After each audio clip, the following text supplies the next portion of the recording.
ಇಲ್ಲಿ ತುಂಬಾ ಜನ ದೊಡ್ಡ ದೊಡ್ಡ ಪ್ಲಾಂಟರ್ಸ್ ಅಂತ ಕೋಟಿ ಗಟ್ಟಲೆ ಕಾರ್ ಇಟ್ಕೊಂಡು ತಿರುಗೋರೆಲ್ಲ ಇವರು ಯಾವುದೋ ಬ್ಲ್ಯಾಕ್ ಮನಿ ತಂದ್ಕೊಂಡು ಇಲ್ಲಿ ಹಾಕೋದು ಕೋಟಿ ಗಟ್ಟಲೆ ತಂದುಬಿಟ್ಟು ಆಮೇಲೆ ಕಾಫಿಲಿ ಅಷ್ಟು ಬಂತು ಇಷ್ಟು ಬಂತು ಸುಳ್ಳು ಲೆಕ್ಕ ತೋರಿಸೋದು. ನಿಜವಾಗಿ ಕಾಫಿಲಿ ಅಷ್ಟು ಬರ್ತಾ ಇಲ್ಲ. ಆ ಗುಡ್ಡ ಸಾಲ ಅಲ್ಲಿ ಕಾಣುತ್ತಲ್ಲ, ಅದು ಮುರ್ಕಂಡ್ ಗುಡ್ಡ, ಎತ್ತಿನೊಳೆ ಹುಟ್ಟೋ ಜಾಗ. ಈ ಕಡೆ ಇಲ್ಲಿ ಹೋದ್ರೆ ಮಂಜರಾಬಾದ್ ಕೋಟೆ ಕಾಣುತ್ತೆ. ಯಾಕೆಂದ್ರೆ ನಾನು ಅವ್ರದ್ದೊಂದು ಭಾಷಣ ಕೇಳಿದ್ದೆ, ಯಾರೋ ಕುವೆಂಪು ಯಾರೋ ಮೇಲ್ಜಾತಿಯವರಿಗೆ ಹುಟ್ಟಿರ್ಬೇಕು ಅನ್ನುವಂಥ ಕೆಟ್ಟ ಮಾತನ್ನ ಬಳಸ್ಬಿಟ್ಟಿದ್ರು. ಆಯ್ತಪ್ಪ, ಶೂದ್ರನಾಗಿ ಹುಟ್ಟಿದವನು ಬುದ್ಧಿವಂತನಾಗಿರೋಕ್ಕೆ ಸಾಧ್ಯ ಇಲ್ಲ ಅಂತಾದ್ರೆ ಹಾಗೆ ಮೇಲ್ಜಾತಿಲಿ ಹುಟ್ಟಿರಲ್ಲ ದಡ್ರದ ಬಗ್ಗೆ ನಾವು ಏನು ಹೇಳಬೇಕು ಅಂತ ಕೇಳಿ. ಅದೇ ನಾನು ಬದುಕೋದು ಹಿಂಗೆ, ನಾನು ದುಡ್ಕೊಂಡು ನನ್ನ ತೋಟ ನನ್ನೊಂದು ಶೋಕಿ ಅಷ್ಟೇ. ಅಂದರೆ ನನಗೊಂದು ಜಮೀನು ಬೇಕಿತ್ತು, ನಾನು ಕೃಷಿಕ ಅಂತ ಬದುಕಬೇಕಿತ್ತು. ನನ್ನ ಜಾಗ ಇದೆ, ನೆಲ ಇದೆ, ನಂದು ಸ್ವಂತ ತೋಟ ಇದೆ. ಕಾಫಿ ಯಾವುದೋ ಹಂತದಲ್ಲಿ ನಮ್ಗೆ ಗೊತ್ತಾಗ್ತದೆ. ಸಣ್ಣದ್ರಿಂದ ಸ್ವಲ್ಪ ಹಠಾಯಿ ಮಗು ಜಾಸ್ತಿ ಹಾಗೆ ಹೀಗೆ, ಆದರೆ ತುಂಬ ಬುದ್ಧಿವಂತೆ. ಸಣ್ಣ ವಯಸ್ಸಲ್ಲಿ ಸಿಕ್ಕಾಬಟ್ಟೆ ಮಾತಾಡತ್ತಿದ್ರು. ಈ ಥರ ಎಲ್ಲ ನಮಗೆ ಸೂಚನೆಗಳು ಸಿಗ್ತಾ ಇತ್ತು. ನಮ್ಗೆ ಏನು ಗೊತ್ತಾಗ್ತಿರಲಿಲ್ಲ. ಡಾಕ್ಟ್ರುಗಳೇ ನಾರ್ಮಲ್ ಬಿಡ್ರಿ, ನೀವು ಯಾಕೆ ತಲೆ ಕೆಡಿಸ್ಕೊಳ್ತೀರಾ ಅಂತಿದ್ರು. ಬೆಳೀತಾ ಜಾಸ್ತಿ ಚೆನ್ನಾಗಿದ್ದಾಗ ಚೆನ್ನಾಗಿಲ್ಲ, ಯಾರಿಗೂ ಗೊತ್ತಾಗ್ತಿರಲಿಲ್ಲ. ಇದೇ ಸ್ಟೇಜ್ ಮೇಲೆ ನಾಟಕ ಮಾಡಿದೆ ಅವಳು. ಕೊನೆಗೆ ಕಿವಿ ಪ್ರಾಬ್ಲಮ್ ಶುರುವಾಯಿತು. ಡಾಕ್ಟ್ರು ಬೆಂಗಳೂರಲ್ಲಿ ಸ್ಪಂದನ ಹಾಸ್ಪಿಟ್ಲು ರಾಜಾಜಿನಗರ ಡಾಕ್ಟರ್ ಮಹೇಶ್ ಅಂತಿದ್ದಾರೆ, ಅವರು ಒಂದು 8 ವರ್ಷ ಅವಳನ್ನು ನೋಡಿಕೊಂಡ್ರು. ಎತ್ತಿನೊಳೆ ಕ್ಯಾಚ್ಮೆಂಟ್ ಏರಿಯಾ ಪೂರ್ತಿ ಇದೆ. ಇಲ್ಲಿ ಕಾಣುತ್ತಲ್ಲ ನಿಮಗೆ, ಇದಿಷ್ಟು Ettinahole catchment area. Ettinahole project ಅಂತ ಅದೇ ನೀರು. ಆಮೇಲೆ ಕುಮಾರ ಪರ್ವತ ಇವತ್ತು ಕಾಣ್ತಾ ಇಲ್ಲ, ಸ್ವಲ್ಪ ಮೋಡ ಮಿಸ್ತರ ಇದೆ. ಡೈರೆಕ್ಟ್ ಇಲ್ಲಿ ಕರೆಕ್ಟಾಗಿ ಕುಮಾರ ಪರ್ವತ ನೀಟಾಗಿ ಕಾಣುತ್ತೆ. ಸುಬ್ರಹ್ಮಣ್ಯದ್ದು ಆ ಕಡೆ ಮುಳ್ಳಯ್ಯನಗಿರಿನೂ ಕಾಣುತ್ತೆ, ಈ ಕಡೆ ಕುಮಾರ ಪರ್ವತನೂ ಕಾಣುತ್ತೆ. ಆಮೇಲೆ ಮಂಕನಹಳ್ಳಿ ಕೇಳಿದಿರಲ್ಲ, ಯಾವಾಗಲೂ ವಿಡಿಯೋ ಹಾಕ್ತಾ ಇರ್ತಾರೆ ತಲೆ ಕೆಟ್ಟವ್ರು ಯಾರು. ಮಂಕನಹಳ್ಳಿ ಅಂತ ಬಿಸಿಲೆ ಹತ್ರ ಒಂದಿದೆ ಪ್ಲೇಸು, ಅಲ್ಲೊಂದು ಕಲ್ಲಿದೆ ಬ್ರಿಟಿಷ್ ಕಲ್ಲು ಹಾಕಿರೋದು.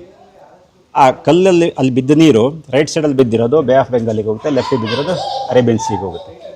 ಇದು ರಿಡ್ಜ್ ಪಾಯಿಂಟ್. ಅದು ನಿಮಗೆ ಕನ್ಯಾಕುಮಾರಿಯಿಂದ ಅಲ್ಲಿ ಗುಜರಾತ್ ತನಕ ಎಲ್ಲ ಕಡೆ ಇದೆ. ವೆಸ್ಟರ್ನ್ ಘಾಟ್ ಅಂದರೆ ಹಾಗೆ ಇರುತ್ತೆ ಎಲ್ಲ ಆ ಕಡೆಯಲ್ಲೂ. ಅದೇನು ದೊಡ್ಡ ವಿಶೇಷ ಅವನೇನೋ ಹಾಕಿದ ಅಂತ, ಅದನ್ನ ಕೆಲವರು ಪ್ರಪಂಚದಲ್ಲಿ ಇದೊಂದೇ ಇರೋದು ಅಂತೆಲ್ಲ ಬೈಕ್ ಬಂದಂಗೆಲ್ಲ ಹಾಕ್ತಾರೆ. ಅದಕ್ಕೆ ನಾವು ಇಲ್ಲಿ ಬಂದವರಿಗೆಲ್ಲ ಹೇಳಿದೆ ಅಂದರೆ, ನೋಡಪ್ಪ ಅಲ್ಲಿ ಹೋಗಿ ಮುಖ್ಯರಾಗಬೇಡಿ ನೀವು, ಇದು ಎಲ್ಲ ಕಡೆ ಇದೆ. ಎಕ್ಸಾಂಪಲ್ ನಿಮ್ಗೆ ಹೇಳ್ತೀನಿ, ಇದು ಸತ್ಯ ಕೂಡ. ಈ ರೂಫ್ ಇದೆಯಲ್ಲ, ಈ ರೂಫ್ ಇದ್ರ ಮೇಲ್ಗಡೆ ಆ ಕಡೆ ಬಿದ್ದ ನೀರು ಅರೇಬಿಯನ್ ಸೀಗೆ ಹೋಗುತ್ತೆ, ಈ ಕಡೆ ಬಿದ್ದಿದ್ದು ಮಂಗಳಕಲ್ಲಿ. Correct, exact. ಇಲ್ಲಿಂದ ಬಿದ್ದಿರಿ ಕೆಳಗೆ ಹೋಗುತ್ತೆ, ಕೆಳಗೆ ಹೋಗಿ ಎತ್ನೊಳೆಗೆ ಹೋಗುತ್ತೆ, ಎತ್ನೊಳೆಯಿಂದ ಕೆಂಪೊಳೆಯಿಂದ ಇದು ಕುಮಾರಧಾರೆ, ನೇತ್ರಾವತಿ, ಮಂಗಳೂರು. ಹೀಗೆ ಬಿದ್ದಿದ್ದು ಶಿಟ್ನಳ್ಳ, ಹೇಮಾವತಿ, ಕಾವೇರಿ, ಅಷ್ಟೇ. ಎಲ್ಲ ಕಡೆ ಇದೆ, ಪ್ರಕೃತಿ ಇರೋದೇ ಹೆಂಗೆ. ರಿಡ್ಜು ಎಲ್ಲ ಕಡೆ ಹೀಗೆ ಹೋಗಿರುತ್ತೆ. ಅದನ್ನು ಮಂಕನಹಳ್ಳಿ ಯಾವನೋ ಬ್ರಿಟಿಷ್ ಹಾಕಿದ, ಅವನ ಕಾಲಕ್ಕೊಂದು ಇರಲಿ ಅಂತ ಖುಷಿ ಆಯ್ತು, ಮಾರ್ಕೆಗೆ ಹಾಕಿದ. ಅದನ್ನೆಲ್ಲ ಏನು ಫೇಸ್ಬುಕ್ಕಲ್ಲಿ ಇಲ್ಲಿ ಇದರಲ್ಲಿ ನೋಡಿ, ಎಲ್ಲೂ ನೋಡಿಲ್ಲ ಈ ಥರ ವಿಚಿತ್ರವಾದ ಸ್ಥಳ. ಇದು ರಿಡ್ಜ್ ಪಾಯಿಂಟ್ ಅಂತ ಕರಿತೀವಿ. ಇದು ಬ್ರಿಟಿಷ್ ಕಾಲದಲ್ಲಿ ಗುರುತಿಸಿರ್ತಕ್ಕಂಥದ್ದು. ಓಕೆ ಇದು ನೋಡಿ, ಇಲ್ಲಿಂದ ಹೋಗಿ ಇಲ್ಲಿ ಟರ್ನ್ ದಾಟಿದ ತಕ್ಷಣ ಇದು ರಕ್ಷಿದಿ, ಅದು ಬೆಳ್ಳಕೆರೆ. ಅಷ್ಟೇ. ಈಗ ನಾವು ಬಂದ್ವಲ್ಲ, ಅದು ಗಾಣದೊಳೆ. ಎಷ್ಟು ದೂರ ಇದೆ? ಎಲ್ಲ 1 ಕಿಲೋಮೀಟರ್ ಅಕ್ಕಪಕ್ಕದ್ದು. ನೋಡಿ, ಇದು ಎತ್ತಿನೊಳೆ ಹುಟ್ಟದ ಅಲ್ಲಿ ಆ ಗುಡ್ಡ ಕಾಣುತ್ತೆ ಲೆಫ್ಟ್ ಸೈಡು, ಅಲ್ಲೊಂದು ಓಣಿ ಹಾಕ ಕಪ್ಪು ಕಾಣುತ್ತಲ್ಲ, ಅಲ್ಲಿ ಎತ್ತಿನೊಳೆ ಹುಟ್ಟುತ್ತೆ. ಹುಟ್ಟಿ ಹೀಗೆ ಬಂದು ಹೋಗುತ್ತೆ. ಇದು ಈ ಕೆಮ್ಮಣ್ಣು ಇದೆಯಲ್ಲ, ರಕ್ಷಿದಿ ಅಂತ ಹೆಸರು ಬರೋಕ್ಕೆ ಕಾರಣ ಈ ಕೆಮ್ಮಣ್ಣು. ಈ ಕೆಂಪು ಮಣ್ಣು ಯಾಕೆಂದ್ರೆ ಇದು ರಾಕ್ಷಸನ ರಕ್ತದಿಂದ ಶುದ್ಧಿಯಾದ ನೆಲ ಅಂತ ಮಿತ್. ಒಂದು ಸ್ಥಳ ಪುರಾಣ ಇಲ್ಲಿ. ಭೀಮ ರಾಕ್ಷಸನ ಕೊಂದ ಒಂದು ಮೂಳೆಗಳು ನೋಡಿ ಇಲ್ಲಿದೆ. ಅಲ್ಲಿ ಆ ಕಡೆ ಕಲ್ಲುಗಳು ಕಾಣ್ತಾವೆ ನಿಮ್ಗೆ, ಇಲ್ಲಿ ಇದೆಯಲ್ಲ ಸೈಡಲ್ಲಿ, ಅದೆಲ್ಲ ರಾಕ್ಷಸನ ಮೂಳೆಗಳು ಅಂತ ಹೇಳ್ತಾರೆ. ಈ ಕಲ್ಲಿಗೆ, ಇಲ್ಲಿ ಬಿಳಿ ಕಲ್ಲಿಗೆ ಅದು ಬೆಂಕಿಗೆ ಹಾಕಿದ್ರೆ ಫಾಸ್ಫರಸ್ ಸ್ಮೆಲ್ ಬರುತ್ತೆ. ಆದರೆ ಫಾಸ್ಫರಸ್ ಇದೆ, ಅದು ನಿಜ, ನ್ಯಾಚುರಲ್. ಅದು ಅಂದರೆ ಪ್ರಕೃತಿ, ಇದು ಸ್ಟೋನ್ ಸೈನ್ಸ್. ಅದು ಅಷ್ಟೇ. ಅದು ರಂಜಕದ ವಾಸನೆ ಬಂದಾಗ ಮೂಳೆ ವಾಸನೆ ಅದು ಅದಕ್ಕೆ ರಾಕ್ಷಸನ ಮೂಳೆ ಅಂತ ಕತೆ ಕಟ್ಟಿದ್ರು ಜನ. ರಾಕ್ಷಸನ ರಕ್ತದಿಂದ ರಕ್ತ ಬಿದ್ದು ಕೆಂಪಾಯಿತು ಮಣ್ಣು. ಆ್ಯಕ್ಚುಲಿ ಏನು ಅಂತ ಹೇಳಿದ್ರೆ ರಾಕ್ಷಸನ ಕತೆ ಹೌದು. ಉದ್ದಿ ಅಂದರೆ ನಮ್ಮ ಈ ಪ್ರದೇಶದಲ್ಲಿ ಉದ್ದಿ ಇದ್ರೆ ಗುಡ್ಡ, ಬೆಟ್ಟಕ್ಕೆ ಉದ್ದಿ ಅಂತಾರೆ. ಹೀರುದ್ದಿ, ಕಾಟುದ್ದಿ ಅಂತ ಈ ಥರ ಊರುಗಳಿದೆ. ಹಾಗೆ ರಕ್ಷುದ್ದಿ, ಬ್ರಿಟಿಷ್ ಕಾಲದಲ್ಲಿ ರಕ್ಷಿದಿ ಆಯಿತು. ನಾವು ಅದೇ ಹೆಸರು RAXIDI ಅದೇ ಸ್ಪೆಲ್ ಬಳಸ್ತಾ ಇದ್ದೀವಿ. Spelling RAXIDI ರಕ್ಷಿದಿ. ನಾವು KHKSH ಎಲ್ಲ ಬರೆಯೋದಿಲ್ಲ, ಅದು ಬ್ರಿಟಿಷರು ಕೊಟ್ಟು ಬಳುವಳಿ ಹಾಗೇ ಇದೆ.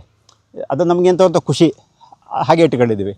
ಅದಕ್ಕೆ ಯಾಕೆ ಅಂತ ಹೇಳಿದ್ರೆ ನಾವು ತಮಾಷೆಗೆ ಹೇಳ್ತೀವಿ ಯಾರಾದಕ್ಕೆ, ಅದೇನಪ್ಪ RXD, ನಾವು RDXನವರು ನಾವು. ಅದಕ್ಕೆ ಏನೇ ಕ್ಷಮೆ ಇರಲಿ ಸ್ನೇಹಿತರೆ, ನಾನೊಂದು ಪರಿಚಯ ಕೊಡದೆ ಶುರು ಮಾಡಿದೆ. ನನಗಿರುವಂಥದ್ದು ಸ್ನೇಹಿತರೆ, ಇದು ರಕ್ಷಿದಿ ಅಂತ ಗ್ರಾಮ. ಇದು ಸಕಲೇಶಪುರ ತಾಲೂಕು ಸ್ನೇಹಿತರೆ. ಸಕಲೇಶಪುರ ನಿಮ್ಗೆ ಗೊತ್ತು, ದಟ್ಟ ಮಲೆನಾಡು ಸ್ನೇಹಿತರೆ.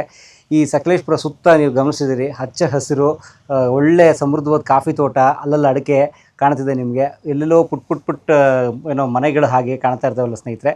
ಇದು ಮಲೆನಾಡು ನೀವು ನೋಡ್ತಿರೋಂಥದ್ದು.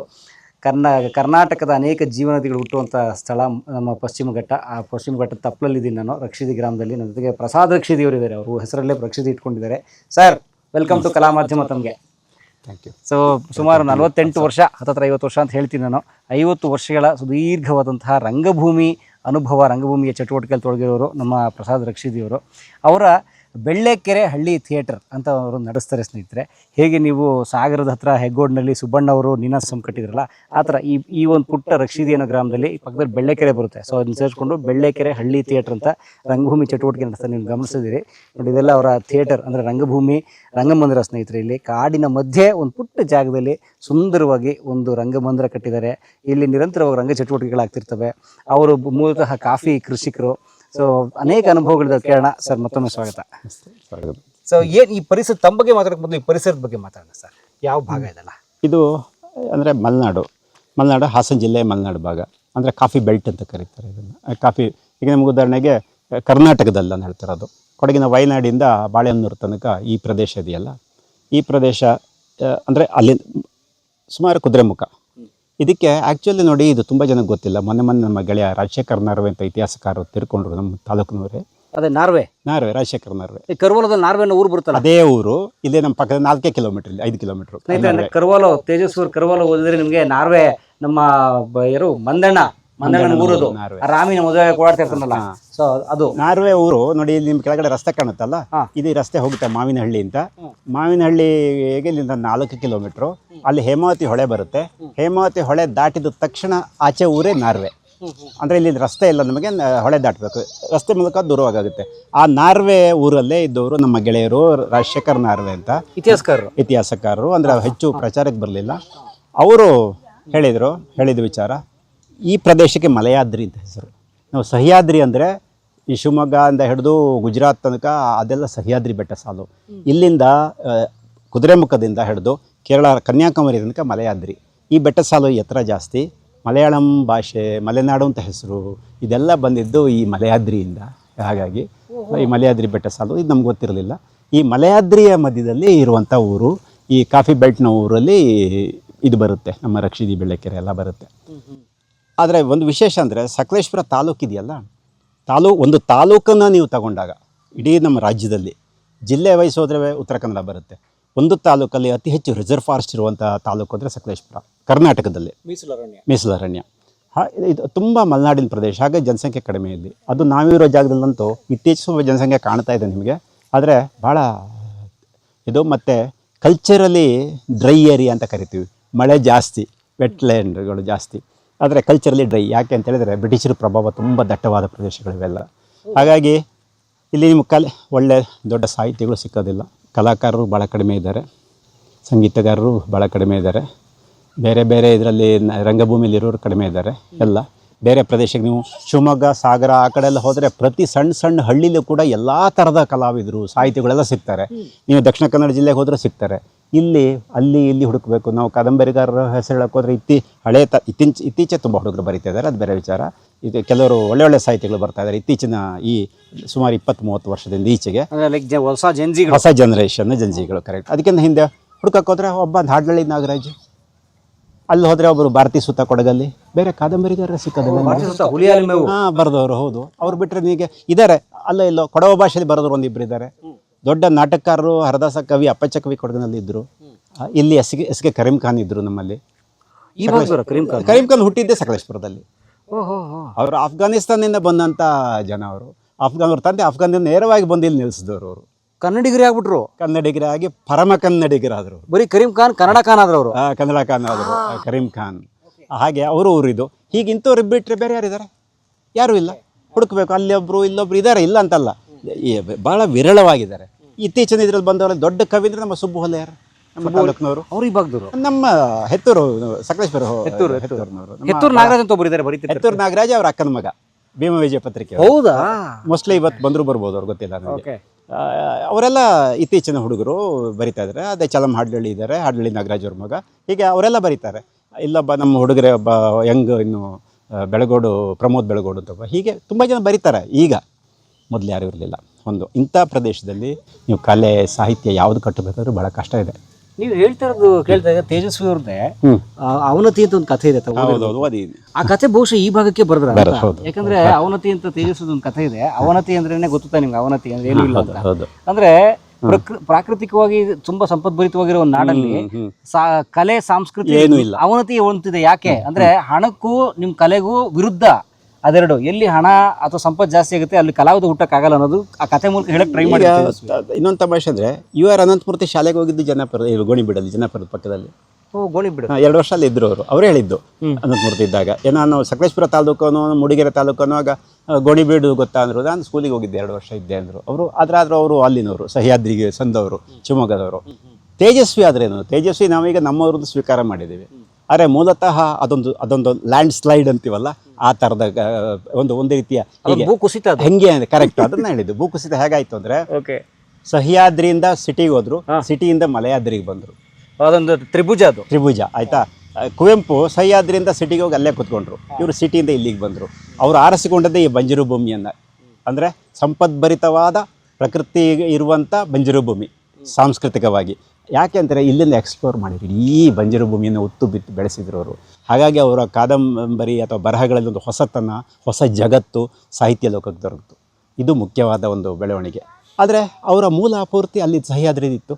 ಆದರೆ ಅದನ್ನು ಉದ್ದೇಶಪೂರ್ವಕವಾಗಿ ಅದನ್ನು ಬಿಟ್ಟು ಈಚೆಗೆ ಬಂದರು ಅವರು. ಕುವೆಂಪು ಅಂತಲೂ ಈಚೆಗೆ ಬಂದರು. ಹೌದೌದು. ಅವರು 2 ಕೊಡೆಗಳನ್ನು ಬಿಟ್ಟು ಒಂದು ಸಹ್ಯಾದ್ರಿದ ಕೊಡೆಯಿಂದ ಎಸೆದ್ರು ಆಚೆ, ಕುವೆಂಪುನ ಇನ್ನೊಂದು ದೊಡ್ಡ ಬೆಳಗುಡೆಯಿಂದ ಹೊರಗೆ ಎಸೆದ್ರು. ಇವರು ಸ್ವಂತವಾಗಿ ಬಿಸಿಲಲ್ಲಿ ನಿಂತು ಬೆಳೆದರು.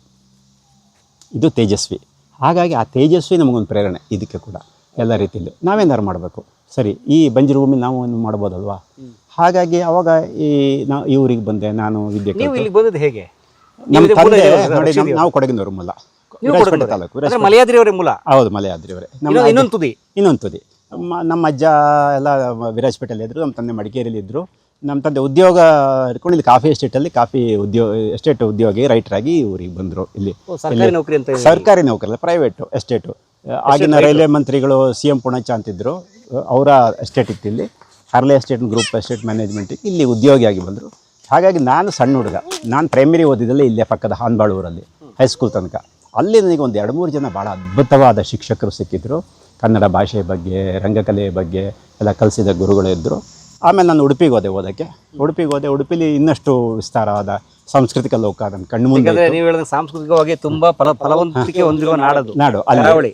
ಅವರು ನಾಗೇಶ್ ಇದ್ದರು ಅಲ್ಲಿ, ಉಡುಪಿಯವರು. ದೇವರ ಮಾಧವಾಚಾರ್ಯ ಅಂತಿದ್ರು. ಇನ್ನು ಕೆಲವರು ಅನೇಕ ಇದ್ದು. ಗೋಪಾಲಕೃಷ್ಣ ಅಡಿಗರು ಪ್ರಿನ್ಸಿಪಾಲ್ ಆಗಿದ್ದರು ನಾನು ಓದಬೇಕಾದ್ರೆ ಕಾಲೇಜಲ್ಲಿ. ಪೂರ್ಣಪ್ರಜ್ಞಾ PPC ಅದರಲ್ಲಿ ಅವಾಗ ಇದ್ದರು. ಹೀಗೆ ಆಮೇಲೆ MGM ಕಾಲೇಜ್ ಇತ್ತು.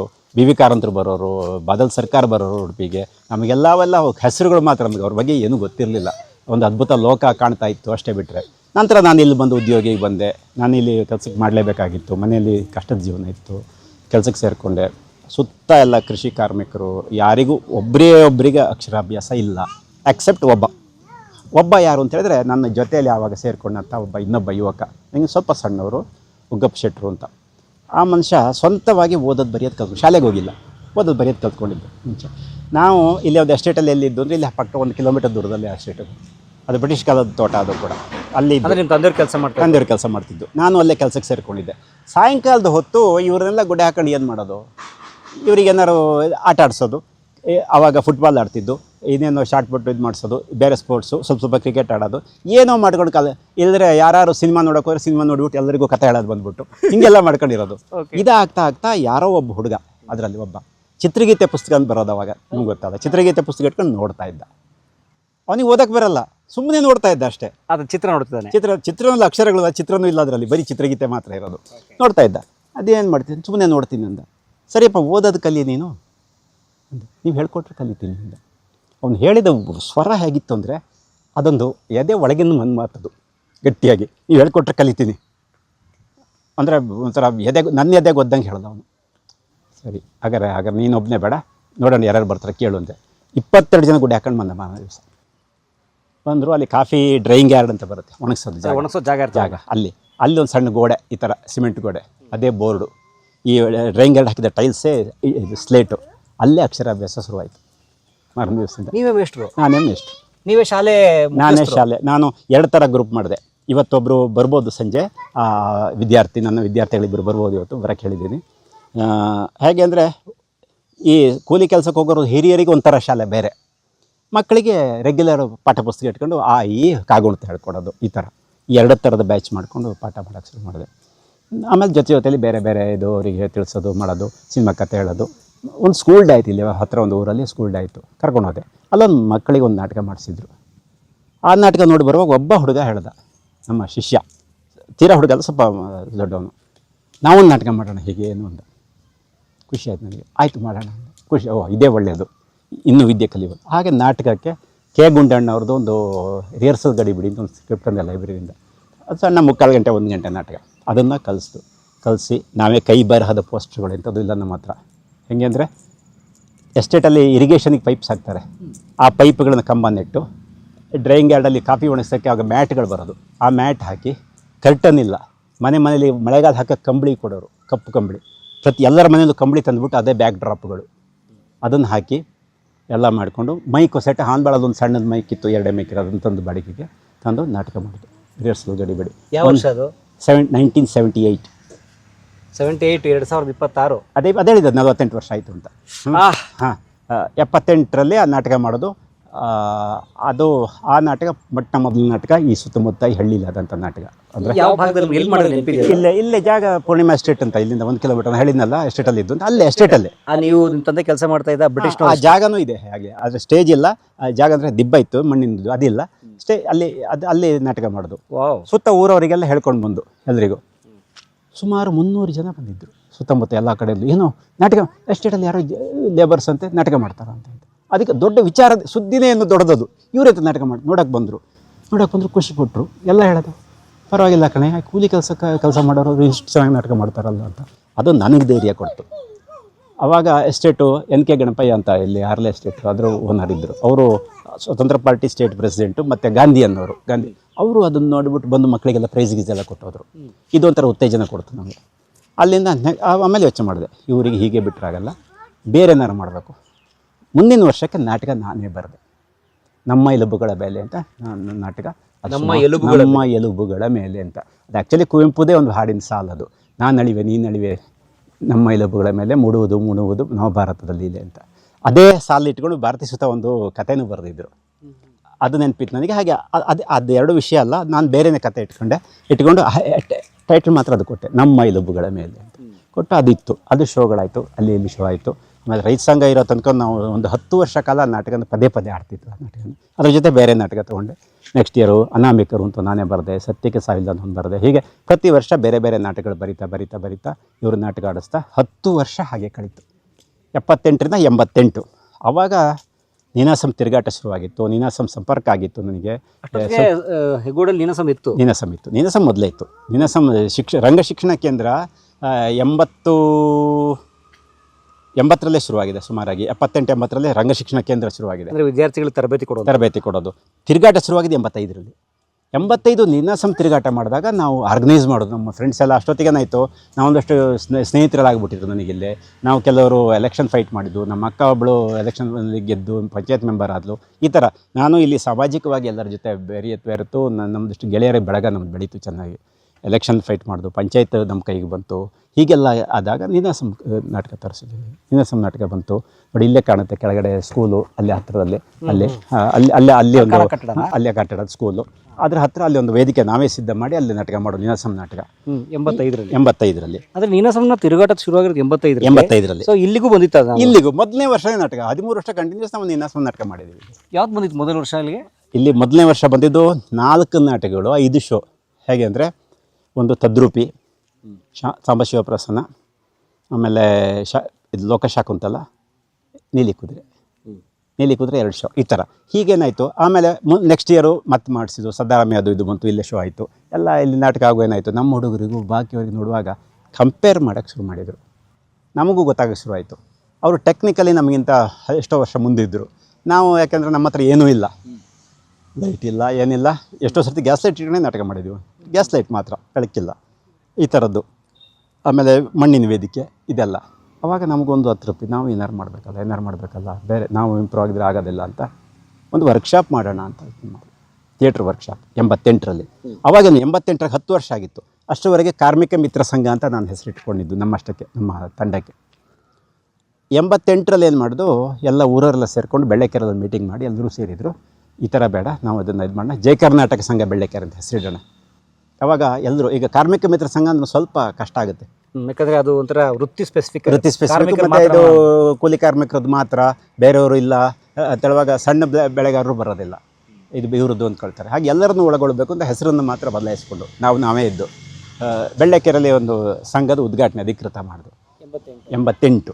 ಉದ್ಘಾಟನೆ ಮಾಡಿದಾಗ ಒಂದು ಥಿಯೇಟ್ರ್ ವರ್ಕ್ಶಾಪ್ ಮಾಡೋಣ ಅಂತ. ನೀನಾಸಂ ತಿರುಗಾಟದಲ್ಲಿ 3 ವರ್ಷ ತಿರುಗಾಟ ಮಾಡಿದ ಮಂಡ್ಯ ರಮೇಶ, ಕೃಷ್ಣಕುಮಾರ್ ನನ್ನ ಗಜೆ ಮಾತಾಡಿದೆ. ನಂಗೆ ಇಬ್ಬರು ಚೆನ್ನಾಗಿ ಪರಿಚಯ ಆಗಿದ್ದರು. ಕೃಷ್ಣಕುಮಾರು ಹುಡುಗ ಆಗಿದ್ದಾಗಲೇ ಫಸ್ಟು ಸ್ಟೇಜ್ ಎತ್ತಿದ್ದೆ ನಮ್ಮಲ್ಲಿ, ಆ ಸಂಬಂಧ ಇತ್ತು. ಹಾಗಾಗಿ ಇಲ್ಲಿ ವರ್ಕ್ಶಾಪ್ ಮಾಡೋಕ್ಕೆ ಬಂದರು ಅವರು 88ರಲ್ಲಿ. ವರ್ಕ್ಶಾಪ್ ಮಾಡೋಕ್ಕೆ ಬಂದಾಗ ಅದಕ್ಕೊಂದು ಉದ್ಘಾಟನೆ ಇಟ್ಕೊಳ್ಳೋಣ ಅಂತ ಮಾಡಿದ್ರು. ಉದ್ಘಾಟನೆ ಮಾಡೋಕ್ಕೆ ಯಾರನ್ನು ಕರೆಯೋದು? ತೇಜಸ್ವಿ ಕರೆಯೋಣ. ತೇಜಸ್ವಿ ನಂಗೆ ಗೊತ್ತಿದ್ದು, ನನಗೆ ಅವ್ರ ಪರಿಚಯ. ನಾನು ಅವ್ರ ಮೊದಲೇ ಇಲ್ಲಿ ಕೆಲವು ಸರಿ ಭೇಟಿಯಾಗಿದ್ದೆ. ಅವ್ರು ನಾನು ಯಾರು ಅಂತ ಅವ್ರಿಗೆ ಗೊತ್ತಿಲ್ಲ. ನಮ್ಮ ಸ್ನೇಹಿತರೊಬ್ಬನ ಕರ್ಕೊಂಡು ಅಲ್ಲಿಗೆ ಹೋದೆ ಅವ್ರ ಮನೆಗೆ. ಓಕೆ, ಅಲ್ಲಿ ಹೋಗಕ್ಕೆ ಮುಂಚೆ ತೇಜಸ್ವಿ ಅವ್ರನ್ನ ಮೊದಲು ನೋಡಿದ್ದು ಹೇಗೆ ನೀವು? ಏನು? ಯಾಕಂದ್ರೆ ನೀವು ಆ ಕಾಲದ 75-76 ದಶಕದ ನಾನು ತೇಜಸ್ವಿನ ಪದವೀಧರ. ಸೊ ನಿಮ್ಗೆ ಉದ್ಯೋಗಗಳು ಸಿಕ್ತಿತ್ತು ಬೇರೆ. ಹೌದು, ಬೇರೆ ನಗರಗಳಿಗೋ ಪಟ್ಟಣಗಳಿಗೋ ಹೋಗ್ಬೋದಾಗಿತ್ತು. ಯಾಕೆ ಇಲ್ಲಿ ಉಳ್ಕೊಂಡ್ರಲ್ಲ? ಹೋಗ್ಬೋದಾಗಿತ್ತು. ಆ್ಯಕ್ಚುಲಿ ಇನ್ನೂ ದೊಡ್ಡ ದುರಂತದ ವಿಚಿತ್ರನ ತಿಟ್ಕೊಳ್ಳಿ, ನಾನು ಏರ್ಫೋರ್ಸ್ ಸೆಲೆಕ್ಟ್ ಆದವನು. ಅದನ್ನು ಹೋಗದೆ ಬಿಟ್ಟು ವಯಸ್ಸಿನ ಕೇಂದ್ರ ಸರ್ಕಾರ. ಹೌದು ಹೌದು, ಅದು ಕೂಡ ಬಿಟ್ಟೆ. ಅದು ಬಿಡೋಕ್ಕೆ ಮನೆ ಕಾರಣ ಬಿಡಿ, ಅದು ಬೇರೆ. ನಮ್ಮ ತಾಯಿ ಅದು ನಮ್ಮ ಅಣ್ಣ ಒಬ್ಬ ಮನೆ ಬಿಟ್ಟು ಹೋಗಿದ್ದು. ಇದು ನಮ್ಮ ವೈಯಕ್ತಿಕವಾಗಿ ಭಾಳ ಕಷ್ಟದಲ್ಲಿದ್ದರು ನಮ್ಮ ತಾಯಿ. ನಮ್ಮ ಮೀರಕ್ಕೆ ಸಾಧ್ಯ ಇರಲಿಲ್ಲ. ನಾನು ಅವ್ರ ಆರೋಗ್ಯ ಭಾಳ ಚಿಂತಾಜನಕ ಇತ್ತು. ಇದೆಲ್ಲ ಕಾರಣಕ್ಕೆ ಹೋಗಲಿಲ್ಲ ಬಿಡಿ. ಅದು ನನಗೆ ಇವತ್ತು ರಿಗ್ರೆಟ್ ಇದೆ. ಅದ್ರ ಬಗ್ಗೆ ಹೋಗಬೇಕಾಗಿತ್ತು ನಾನು. ಅದರ ಈ ಆದರ್ಶಗಳೆಲ್ಲ ಅಂದರೆ ಹಳ್ಳಿ ಅದು ನೋಡಿ, ಆದರ್ಶಗಳು ಅಂತ ಹೇಳಿದ್ರೆ ನಾನು ದೊಡ್ಡ ಆದರ್ಶ ಆಗಿ ಏನೋ ಕಡ್ದು ಗುಡ್ಡೆ ಹಾಕ್ತೀನಿ ಅಂತ ಒಂದು ಇಲ್ಲಿ ಹಳ್ಳಿಗೆ ಬಂದವನಲ್ಲ. ನನಗೆ ಬದುಕಿನ ಅನಿವಾರ್ಯಗಳು ನನ್ನನ್ನು ಇಲ್ಲಿಗೆ ತಂತು. ಅದ್ರ ಬಂದ ಮೇಲೆ ನಾನು ಏನು ಬದುಕಬೇಕು ಅಂತ ಕಂಡುಕೊಂಡೆ. ಬಂದ ಮೇಲೆ ಬದುಕು ಕಟ್ಕೊಳ್ಳೋದು ಇಲ್ಲೇ. ಹೌದು, ಇಲ್ಲಿ ಬಂದಮೇಲೆ ಇದು ನಾನು ಬದುಕಿದ್ದೆ ಕಣಪ್ಪ. ನಾನು ವಾಪಸ್ ಹೊರಗ್ತಾ ನಾನು ಸಿಟಿಗೆ ಹೋಗಿಲ್ಲ. ನಾನು DC ಆಗ್ತಿದ್ದೆ, ನಾನು ಮತ್ತೊಂದು ಆಗ್ತಿದ್ದೆ, ನಾನು ಇಲ್ಲಿಗೆ ಹೋಗ್ತಿದ್ದೆ. ಯಾವ ರಿಗ್ರೆಟ್ಸ್ ಇಲ್ಲ ನನಗೆ. ಇದು ಅತ್ಯುತ್ತಮ ಬದುಕು ಈ ಹಳ್ಳಿ ಕೊಟ್ಟಿದೆ ನನಗೆ. ಅದ್ರ ಬಗ್ಗೆ ಯಾವ ಬೇಜಾರು ಇಲ್ಲ. ನಾನು ಸಂತೋಷವಾಗಿದ್ದೀನಿ ಇಲ್ಲಿ. ಈ ಜನ ನನ್ನ ಜೊತೆ ಇದ್ದಾರೆ. ಬದುಕು ಹಾಗಿದೆ. ಅದು ನನಗೆ ಅದ್ರ ಬಗ್ಗೆ ಬೇಜಾರಲ್ಲ. ಇಲ್ಲಿ ಬಂದು ನೆಲೆ ನಿಂತರೆ ಇಲ್ಲಿ ನಿಂತೆ ಕೆಲಸಕ್ಕೆ ಸೇರಿಕೊಂಡೆ. ಈ ಥರ ಇದಾಯಿತು, ಬೆಳೀತಾ ಹೋಯ್ತು ಎಲ್ಲ ಆ್ಯಕ್ಟಿವಿಟೀಸಲ್ಲಿದ್ದು. ಆಮೇಲೆ ಈ ಶಾಲೆ ನಡೀತಾ ಇತ್ತು. ಇಲ್ಲಿ ಥಿಯೇಟ್ರ್ ವರ್ಕ್ಶಾಪ್ ಮಾಡಬೇಕು ಅಂತ ತೇಜಸ್ವಿಯವ್ರನ್ನ ಮೊದಲೇ ನೋಡಿದ್ದೆ. ಸುಳ್ಯ ಬಸ್ ಸ್ಟ್ಯಾಂಡಲ್ಲಿ ಹೊಸರ್ತು ನೋಡಿದ್ದೆ. ಆಗ ತೇಜಸ್ವಿ ನನಗೆ ಗೊತ್ತಾಗೋದು, ನಾನು ಯಾರು ಅಂತ ಅವ್ರಿಗೆ ಗೊತ್ತಿಲ್ಲ ಅಷ್ಟೇ. ಆಮೇಲೆ ಮೀನಿಡಿಯಾಕ್ಕೆ ಬಂದಾಗಲೂ ಹೋಗಿದ್ದೆ. ನಾನು ಕಾಲೇಜಿಗೆ ಹೋಗ್ಬೇಕಾದ್ರೆ ಒಂದು ಸಣ್ಣ ಕತೆ ಬರೆದಿದ್ದೆ. ಫಸ್ಟ್ ನನ್ನ ಕಥೆಗಾರ, ಸಾಹಿತಿ ಕೇಳಿ, ಅದೊಂದು ಭಾಳ ತಮಾಷೆ ಸಂಗತಿಗಳಿದೆ. ಆಮೇಲೆ ಹೀಗೆ ಇಲ್ಲಿ ಮೀನಿಡಿಯಾಕ್ಕೆ ಬಂದಾಗ ಯಾರೋ ಬಂದರು, ತೇಜಸ್ವಿ ಬಂದಿದ್ದರು. ನಮ್ಮ ಫ್ರೆಂಡ್ಸಲ್ಲಿ ಹೋಗಿ ಇವನು ಕತೆ ಬರೀತಾನೆ ನಾನು ತೋರಿಸ್ಬಿಟ್ರು. ಅವರು ಒಂದು ಜೋರಾಗಿ ಹಿಂಗೆ ನೋಡಿದ್ರು, ನಗಾಡಿದ್ರು. ಏನು ಮಾತಾಡಲಿ, ನಾನು ಏನಾದ್ರು ಪ್ರಶ್ನೆ ಕೇಳಿದ್ರೆ ಏನು ಉತ್ತರ ಕೊಡೋದು ತಪ್ಪಿಸ್ಕೊಂಡೆ ಅಲ್ಲಿಂದ. ಹೋಗಲೇ ಇಲ್ಲ ಅವ್ರ ಎದುರಿಗೆ. ಆಮೇಲೆ ಏನೇನೋ ಆಯಿತು ಹೀಗೆ. ಹಾಗೆ ನಾನು ತಮಾಷೆ ಕೆಲಸ ಸರ್ತಿ ನಮ್ಮ ದೊಡ್ಡ ಸಾಹಿತಿಗಳು ವೈದೇಹಿ ಅವ್ರ ಹತ್ರ ಒಂದು ಸರ್ತಿ ತಮಾಷೆ ಮಾಡ್ತಾ ಹೇಳಿದ್ದೆ, ನಿಮಗೆ ಸೀನಿಯರ್ ನಾನು, ನೀವು ನನ್ನ ಹತ್ರ ಏನು ಹೇಳೋದು ಅಂತ. ಹೇಗೆ ಅಂದರು, ನಿಮ್ಮ ಕತೆ ಸುಧೋದಲ್ಲಿ ಬರೋಕ್ಕಿಂತ 3 ತಿಂಗಳ ಮೊದಲು ನನ್ನ ಕತೆ ಬಂದಿದ್ದು. ಹೌದಾ, ಮತ್ತೆ ಯಾಕೆ ಬರೀಲಿಲ್ಲ ಅಂದರು. ಬರದೇ ಇನ್ನಲ್ಲ, ಎಷ್ಟು 2 ಕತೆ ಬರೆದೆ. ಆಮೇಲೆ ಬರೀಲಿಲ್ಲ. ಅದೇ ಹೇಳಿದ್ನಲ್ಲ, ಆಮೇಲೆ ಈ ಥಿಯೇಟ್ರ್ ಫೀಲ್ಡಿಗೆ ಬಂದೆ. ಆ ಕತೆ ಬಗ್ಗೆ ಮೋಹನೇ ಹೊರಟೋಯ್ತು ನನಗೆ. ಆಮೇಲೆ ಈ ನಾಟಕ ಇದರಲ್ಲೇ ಬಿದ್ದೆ ನಾನು, ಕತೆ ಬರೆಯೋದೇ ಬಿಟ್ಟುಬಿಟ್ಟೆ. ಈ ಕತೆಗಳನ್ನು ನಾಟಕದ ಮೂಲಕ ಹೇಳ್ತಾ ಹೋದೆ ಅಷ್ಟೇ. ಹಾಗೆ ಕತೆ ಬರೆದಿದ್ದವನು ಅದು ಇಲ್ಲೆಲ್ಲ ಸುದ್ದಿ ಆಗಿತ್ತು.